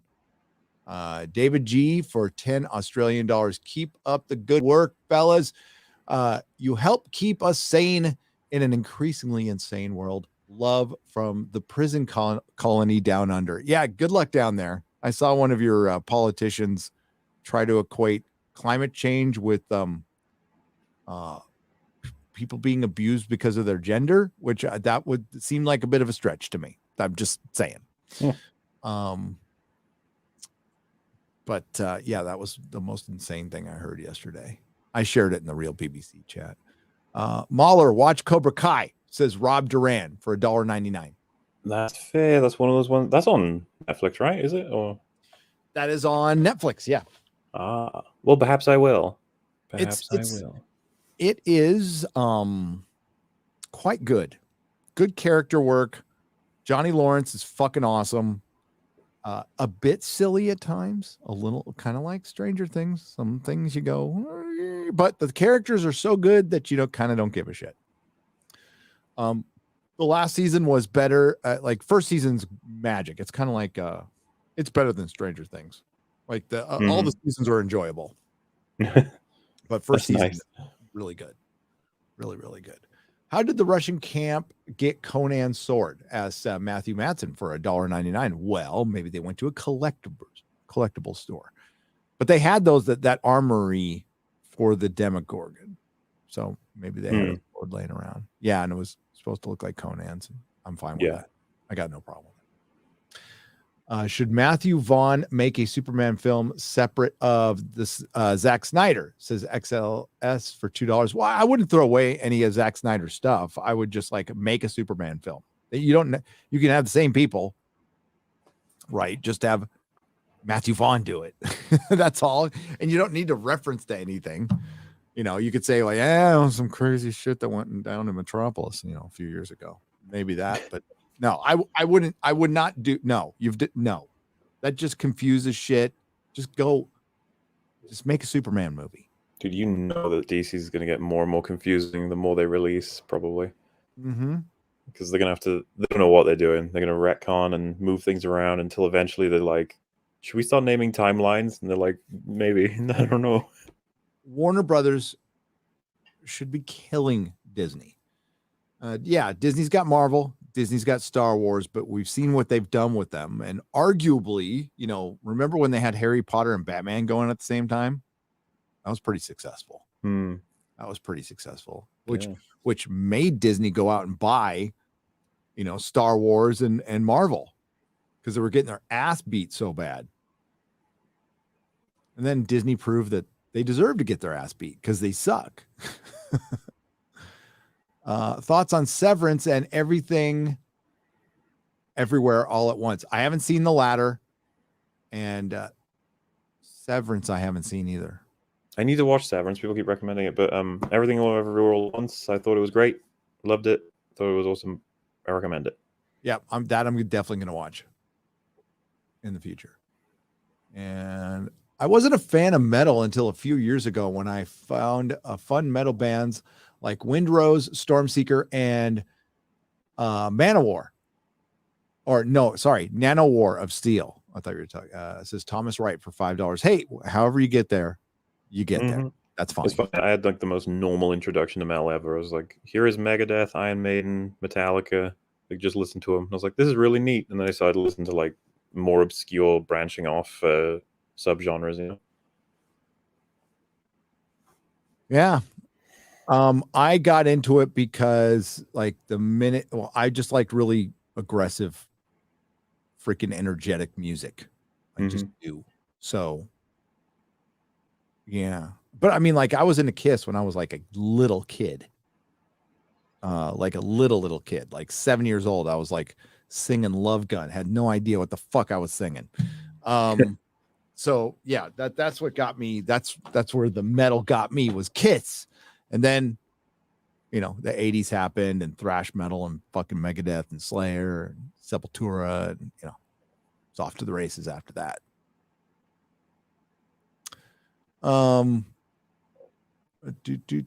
Gary, did they do their taxes on the new episode of Westworld? Says Tim Dog 68 for $5. Practically. God. Oh, it's so predictable. It's so fucking, so they're trying to do oh, like I'm blanking on it now. Future World. That's right. That was the sequel to Westworld, right? I love the movie Westworld. Future World was this. I'm pretty sure Future World was it. I could be getting it wrong. But what happened in that movie was they replaced all the politicians and rich people with robots. Except it's robots replacing all the politicians and rich people with robots, but you're keeping one alive to like tap in so they can still get the memories and make it, give it that fidelity that they were looking at for in season 2 when Delos, the owner of the park, was dying and he wanted to transfer his consciousness into a robot. That was the whole point, right? The whole point was immortality.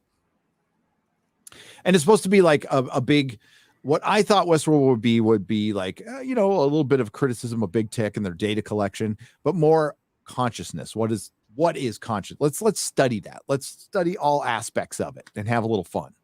I love the fact that they jumped around time a little bit, but they came out and said they had a plan after season 1. They were full of shit. And they actually had to come out and admit they didn't later. I mean, didn't they famously like change things based on what they saw people were guessing or whatever? Yes.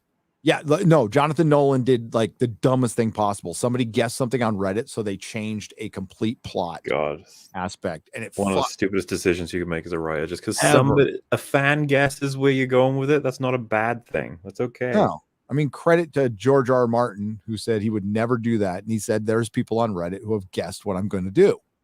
Not going to change it. Yeah. Well, we'll never know because he's not going to fucking finish it. But yeah, no, like people are going to guess shit. There's smart people out there who like, that's really good, by the way. Like somebody's so into your stuff that they guessed something. Just go, good on you, mate. Or less, whatever, you know. Well done. Thanks for being into our stuff so much that you guessed it. We're still going to do that. Yeah. You know, it's called being confident in your work, man. Like stay off fucking Reddit. Yeah. Like Reddit sucks anyway. Yeah, that's true. Minor Zircon for $2 says, happy 4th of July, Gary, my fellow Texan. Hail. God bless Texas and America. Hey, I'm enjoying my first 4th of July in America in a long time. In a long time. The only thing California did that was great in the last 2 years was when Gavin Newsom came out and said, no fireworks. And everybody fucking let off their fireworks. It was fun. Yeah, I could have told him that as an aid to it, but I just feel like if you tell them not to do it, there will be more. There will be a record amount. Yes. John Witchboy for $10 says, I haven't seen Stranger Things season 4. I can speak, but do you get the feeling that they will be introducing more D&D lore beyond the Demogorgon, Vecna, and the Mind Flayer?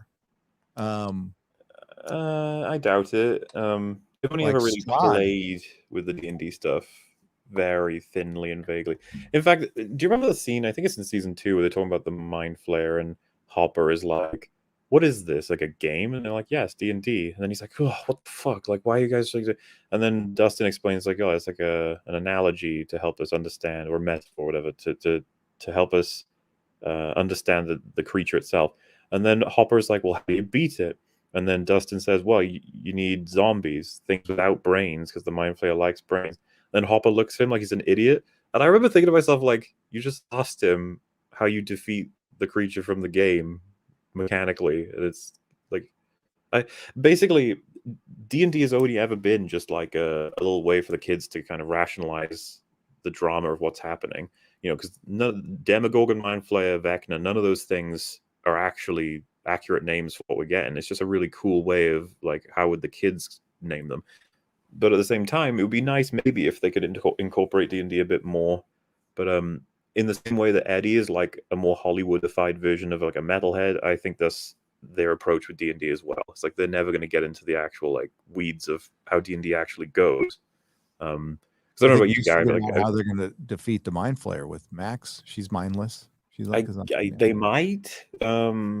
They might, because that's the way I would do it. I would want to try and find out how the mechanics work in D&D, and then see if we can inspire some story beats with that. I'm not very good on my D&D names, but he mentions more. He's like, will they bring in Strahd, Orcus, Asmodeus, and maybe a succubus? Oh, I'm down with the succubus. Let's do it. Let's do it. Hell yeah. I wish they would just go all balls out. Like, that would be fun. That would be fun. Like, straight up balls out, bring in some more boss bad guys. I think man. Cool. If we could have redone the whole show, I would probably have done that. Make a whole, like, set of ranks and different creatures and life in the Upside Down from the get-go. Because it seemed to me that back in the day, they were like, in season 1, they were like, we have the Upside Down, spooky place. Like, okay, yeah, what else do you have? It's like Demogorgon. It's kind of this spooky monster. Like, all right, what else you got? And it's like, like creepy tentacle things sometimes here and there. Like, yeah. Oh, what else? And they're like, that's about it for now. Dogs, Demodogs. Oh yeah, that was inspired, wasn't it? Like, right. Yeah, oh, nice. No, it's like Demogorgon, but a dog. You keep like any game. You keep leveling up your bosses, man. You get new bosses that you got to fight until you get to the big boss. Mm-hmm. Who can be Satan or whoever you want it to be. Yeah. Why not? Bring in Satan. See what he's doing. Okay. I mean, if you want to lean into the horror stuff from the 80s, that's a lot of that stuff. Go John Carpenter if you want. Okay.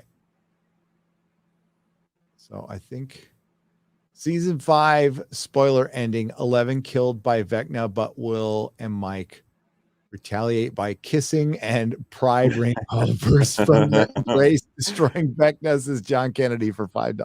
Vecna is blasted by the rainbow flag, and yes, he's defeated by oh God.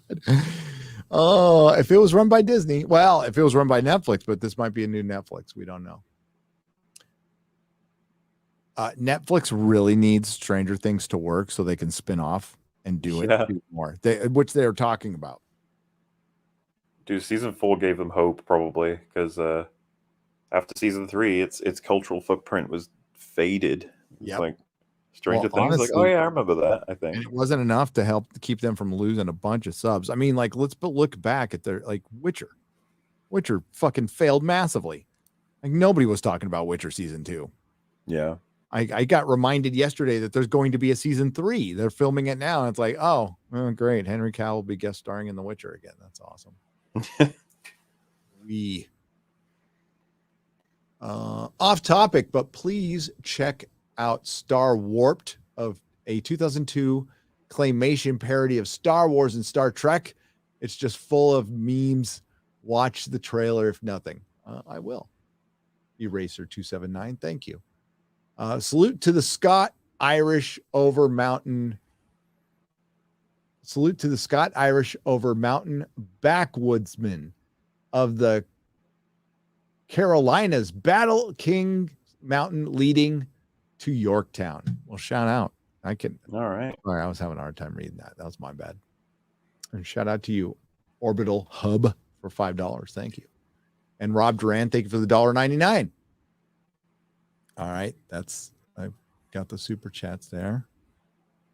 And I got a few more I could go for it. Go for it. Let's see here. For a fantasy series to get into, I highly recommend One Piece. It's the second highest selling comic ever.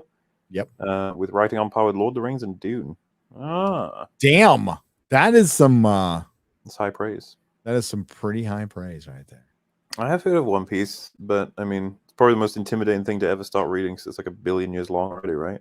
Like, it's one of the hugest stories going. Yeah, I hear it. I hear a lot of praise for it.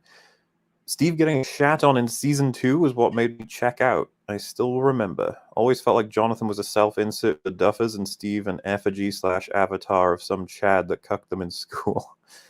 Yeah, it definitely feels like they got picked on in school. I think I agree with it. And yeah, I half agree with Steve in season 2 because the first few episodes, he starts getting screwed over by Nancy being just a bad person to him. He's trying, but she unironically just tells him our relationship is shit, and he's like, okay. But then you find that he tries to apologize to her when he really shouldn't. But he bumps into Dustin, and then they start their friendship. And I way prefer any scene he spends with Dustin than any scene he spends with Nancy. So season 2 is the reason that starts up. So, half and half. I agree that they screwed him over in season 2, but then they also start up the parts of Steve that I actually enjoy because he ends up, defending all the kids, looking after him and stuff. I think, yeah, season 2 is the season where he said that they were suggesting to go outside, and he's like, no, I was told to look after you little shits, and you're going to stay here. Yep. And then he has to try and help him out because fucking, what's his name? Billy comes in. Billy was a stereotype character for ages as well, like one-dimensional. I am angry. It's like, all right, be angry, I guess. Right. Max will get powers next season taken from Vecna. Oof. No, boy, no. If they not only resurrect her, but give her powers as well. Ooh. No. I would really hate that. Maybe. No, don't read One Piece. It's fallen off bad, lol. I always get that. Check out this one thing. That thing sucks. Oh, good. I love you guys. By the way, I went to see Everything Everywhere All at Once because of your tweets about it. Went in thinking I'd hate it because of Reddit lib stuff, but loved it. Watched it 4 times in theaters. Hey, there you go. I'm glad you did. It's like a visual fun film. It did. Oh yeah, there's something for everybody in that. As far as the fact that it resurrected Short Round's career. Yeah, dude, he's great in that movie. That's just a fucking cool story, kind of like with Cobra Kai. One of the coolest things about Cobra Kai is the story behind it. Like Ralph Macchio. He had a good career as a kid. Mm-hmm. But like it resurrected their careers and made them big stars again, and they're like super humble about it. It's like that's the kind of shit you like to see, Yeah. I like success. I think success is fun. Fuck yeah. Do you think they made it too easy to guess who Vecna really was? I think it's fine that you can guess it because it's pretty obvious as soon as you see how the people have died in the 11 room. If you pay attention to the fact that all of them have their eyes gouged out, it's like, wait a second, I've seen that before. It's like, yeah. Yep. The only criticism I have isn't even that you can connect it early on. It's how the Duffer Brothers seriously don't expect you to pick things up to the point where they have the camera zoom in on Vecna's arm to show 001. I was like, oh, dude, I know, okay. I picked it up by now. I'm following you. It's all right. We don't need to do that. Yeah, that's how it feels with some stuff where it's like the writer's sitting next to you and he's like, isn't it crazy that he's Vecna? And you're like, yeah. I'm Vecna! Yeah, I remember watching it with Jay and he just started laughing when they showed 001. I was like, yeah, it's silly, but yeah. I thought it was going to say number 2. Oh, what a big twist.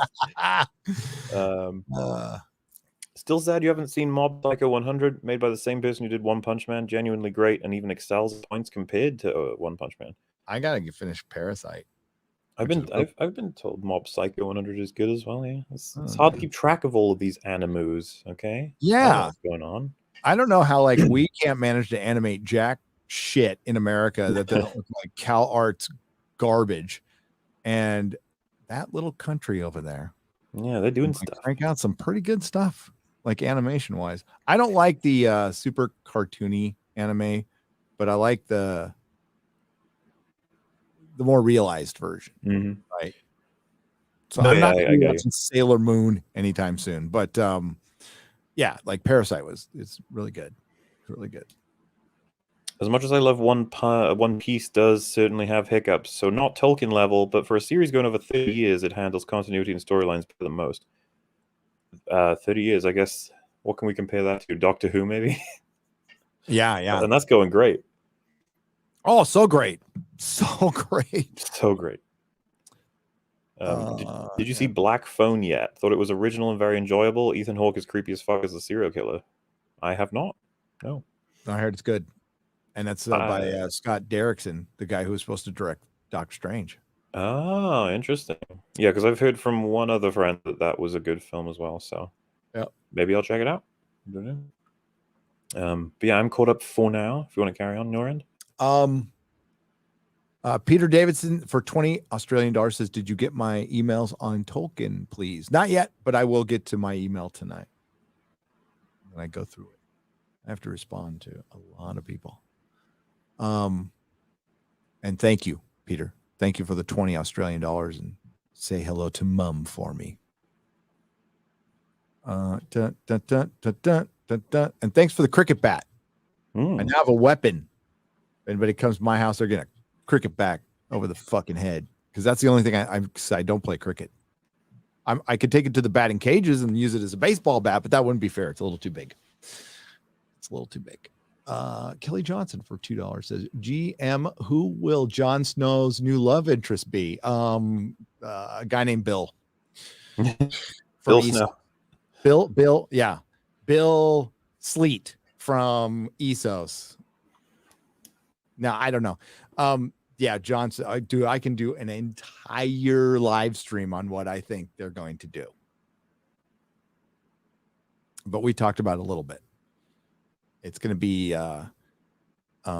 him traveling the lands that we haven't seen. Fish out of water kind of thing. Sorry, I was distracted. You're going to find it funny. Apparently, David Harbour rang Ryan Reynolds the day Hellboy released, and he said, "Hey man, I just need to know something. You know Green Lantern? Huge flop for you. What the fuck is that like? Because I'm about to hit that right now." Oh.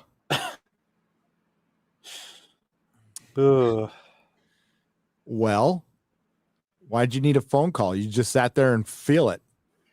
Yep. You know? Oof. It was like, what's Ryan going to say? It's like, well, wait about 5 minutes. You're going to know. It's going to be fun. David Harbour. Good actor. I like him as Hopper. I do. Usually plays a bad guy. He's a screaming elitist socialist dipshit who I really don't need to hear ever outside of anything.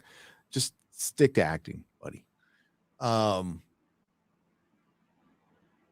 Yeah, you know, it's just, especially when his award acceptance, he looked like he was on like coked up. Maybe he's sober now. I don't know. Well, hey, we got that great Winona Ryder reaction shot in that when he did that, right? Is that the same one? Right. Yeah. When she's like, she has no idea what's happening. Right. I think I'm mostly caught up. Wait. Oh. Yeah. So I think we can wrap things up. Oh my. I got just 2 more. Haven't watched it yet, but it seems that the Duffer Brothers may have been surrounded by idiots to have to spell out plot points to their contemporaries.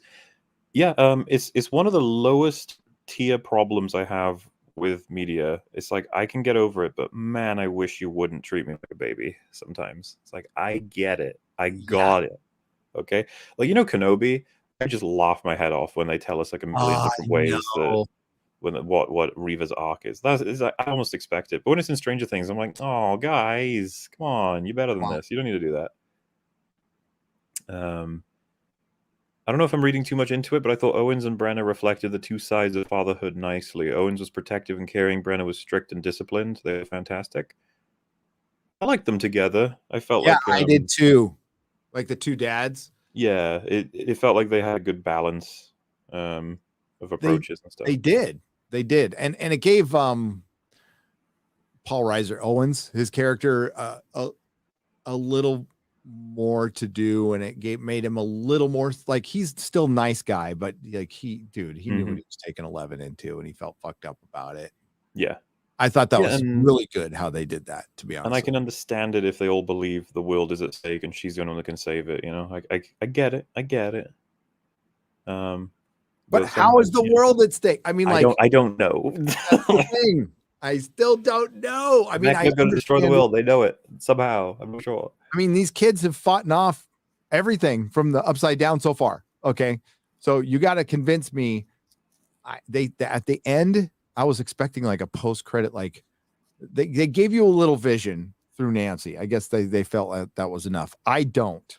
I get you. Yeah, I agree. They needed to be more of how they understood the situation exactly. Yeah. Will Jon Snow validate every female in spinoff? He needs a new queen to worship, doesn't he? He does. He killed the other one. Oh God, I can't get it. It is the craziest idea ever to do that. Because like when you do something like that, then people will be going, where's Arya? Where's Sansa? Where's Tyrion? And then they're going to bring them in. And then it's going to be Game of Thrones season 9. Yep. And then dude, your idea of a Night Queen, oh, that's so possible. I'm not even. I think it's really going to happen. And I think they can connect it to the 5 forts, which were they're in Essos, and they're made of black fused stone.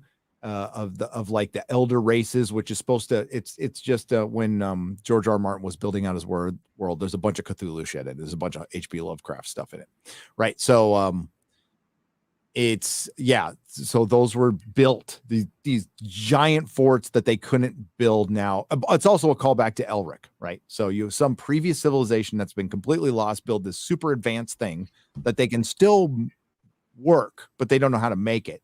And it was built to fight off the White Walkers from before on that side of the planet. So they had to deal with them too. That's what it's probably going to be. It's going to be him going to fight the White Walkers, and there will be a Night Queen, which and they'll do what Disney have started doing, where they'll be like, we got to get Jon Snow to say, I know nothing. We've got to get Arya to do some badass things. We got to get point to stab them with the pointy end so they can say things. Yeah, say the catchphrases. Team up. The Hound will come back. He'll survive. He'll just be all burned instead of burned on half his face. And yeah, and you'll say it was Sith magic, cloning. That's how he got his life. Why the fuck not?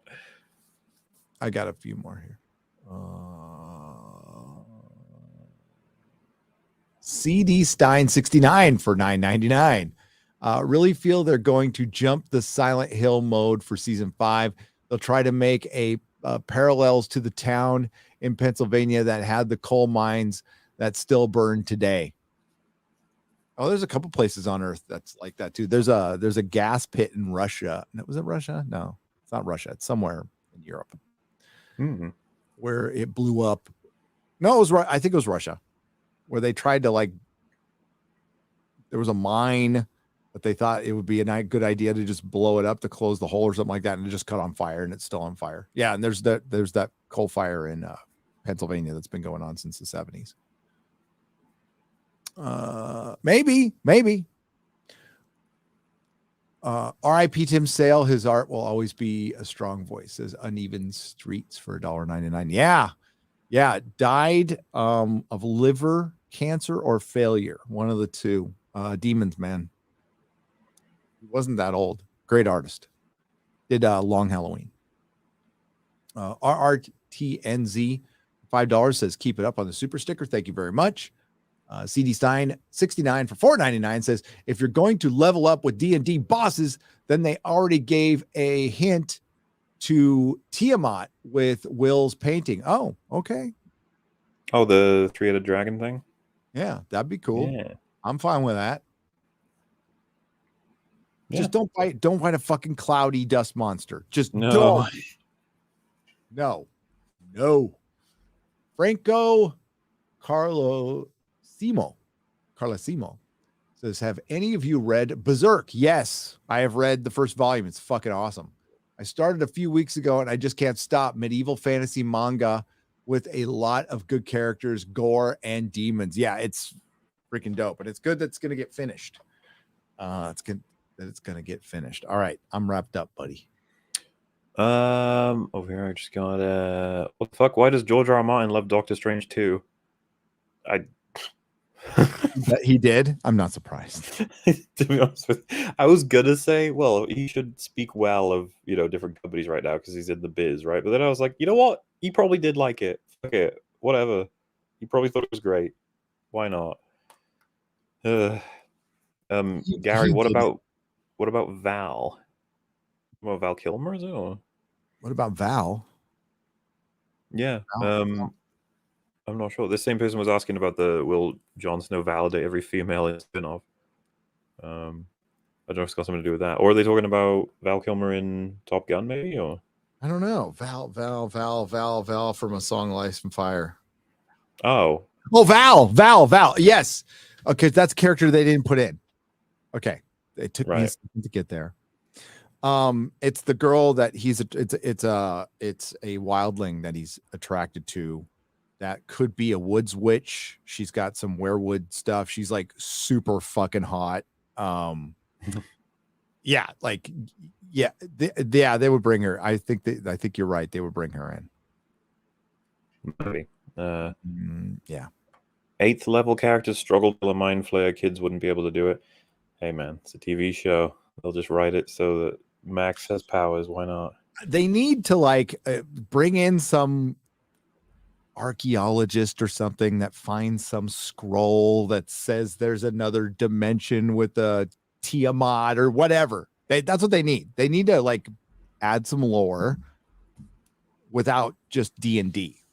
They need. I also think they just missed their shot of really having an Empire Strikes Back of beating down the team fight for once, because they always escape. It'd be like, you should have killed Eddie, Max, and maybe someone else too. Yeah, I think all at once. And Vecna shouldn't even have been harmed. He should have just been fine. Yeah, this was as close as we're gonna get. Yeah, they tried. They couldn't quite commit though. But yeah, it should have been a real strong low point for the series for the characters. This is why This is why your writers need to be a little bit of a fucking asshole, right? Mm-hmm. I understand it creatively, maybe not to other people, but creatively. Nope, my vision is king. I've got this idea, and fuck producer notes and everything else, and I'm okay. You don't want to destroy Luke Skywalker. See, that's dumb. It's always one extreme or the other. And we can't just have a little balance. I think people expected Luke to die at the end of the Disney trilogy. I don't think you even needed to do that. But you need to slowly chop his balls off. And then have him die and then be dumb. It's one extreme or the other, because there's just so much freaking hate for what came before. I've seen someone said Max is Han and Carbonite, not being in suspense in the coma and stuff. And I'm like, so comparison you should be making is the realistic consequences of Vader testing out a system to travel a person to the Emperor via in a cargo form is to test out the carbonite system. He doesn't know if it would kill a person, so he tested on Han, and we get the realistic consequence of him being locked in carbonite and sent to the person who wants to pay for his bounty. It's that happens. that's something that happens. The equivalent in Stranger Things is her legs and arms are broken and her mind is fucked with and she's bleeding out of her eye sockets. Like, she has to die. She dies from that. Can't even imagine the internal bleeding she's got going on. Yeah. Like, that's the realistic consequence. You can't compare Max to Han Solo either. And let's No. be real, Han Solo never came back in Return of the Jedi. Okay. He's a bit different, nailed in that fucking performance. He never sat his ass in the Millennium Falcon. Yeah. These are big. I've had these complaints since I was 14, since I watched the movie. Okay. I like the movie. I do. I think it's half great. But Han Solo, fucking not great in that movie. Mauler, you should watch The Boys. The new season has badass stuff. It's fun to watch, but also writing so terrible you'll get a great EFAP out of it. Unlike season 2, which was just torture. Have you heard anything one way or the other about The Boys season 3 so far? Not well, a bunch of people are liking it, and then every time I bring it up, my chat goes woke as shit, terrible, fucking awful. So I'm gonna watch. I keep hearing all of the things. It's bad. It's good. It's bad. It's good. It's bad. It's good. It's like, oh. If I had a gun to my head right now, I probably think it's woke. Yeah, you damn right. Vertical Horizons. I just love the Ewoks.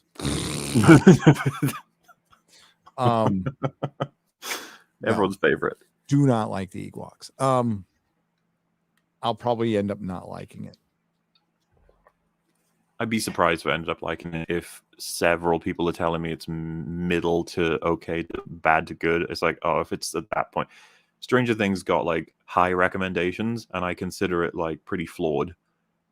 So I imagine that The Boys gonna be something that pisses me off again. I'm not gonna like be shocked at all if they fumble it by the time they end up, because the last few episodes are coming out soon, right? Or yep. Yeah. I'll be hey chat. It'll be on you to tell me what I missed. Okay, once it finishes, let me know how this story conclude, I guess, because I'm assuming they're not going to end it with 3 seasons. They'll probably keep going. Oh yeah, it got renewed for season 4. Yeah, it already got renewed, so it's going to be going. It's weird. I'm like, it has to be their most popular series, but I heard Reacher was like their most watched series of all of them. It'll be fine, dude. Rings of Power will bring in all the subscribers and the money. Okay, it's gonna be great. Can't wait. True fans will support that show. Mm-hmm. Yeah, I'm caught up on my end. All right, and I am, and I've got to jet because I need to eat. And thank you for chatting with me, dude, and thank you for joining us out there in the audience. You guys are fucking awesome. Yeah, yeah. So much for listening to us ramble on about a TV show that was kind of neat. That was kind of neat and good. Yeah. I can watch Drinker's video. It's so funny. My son, I get this message from my son. Like I said, he gives me the most random shit. He's all, Drinker's comments are turned off, and I'm like, oh, you're watching Drinker's videos, but you're not watching mine. Okay. He's like, I talk to you every day. And I'm like, okay, that's a good point. Good point. No, he's a big fan. Mm-hmm. So, yeah, I guess the comments were turned off. He said YouTube did it.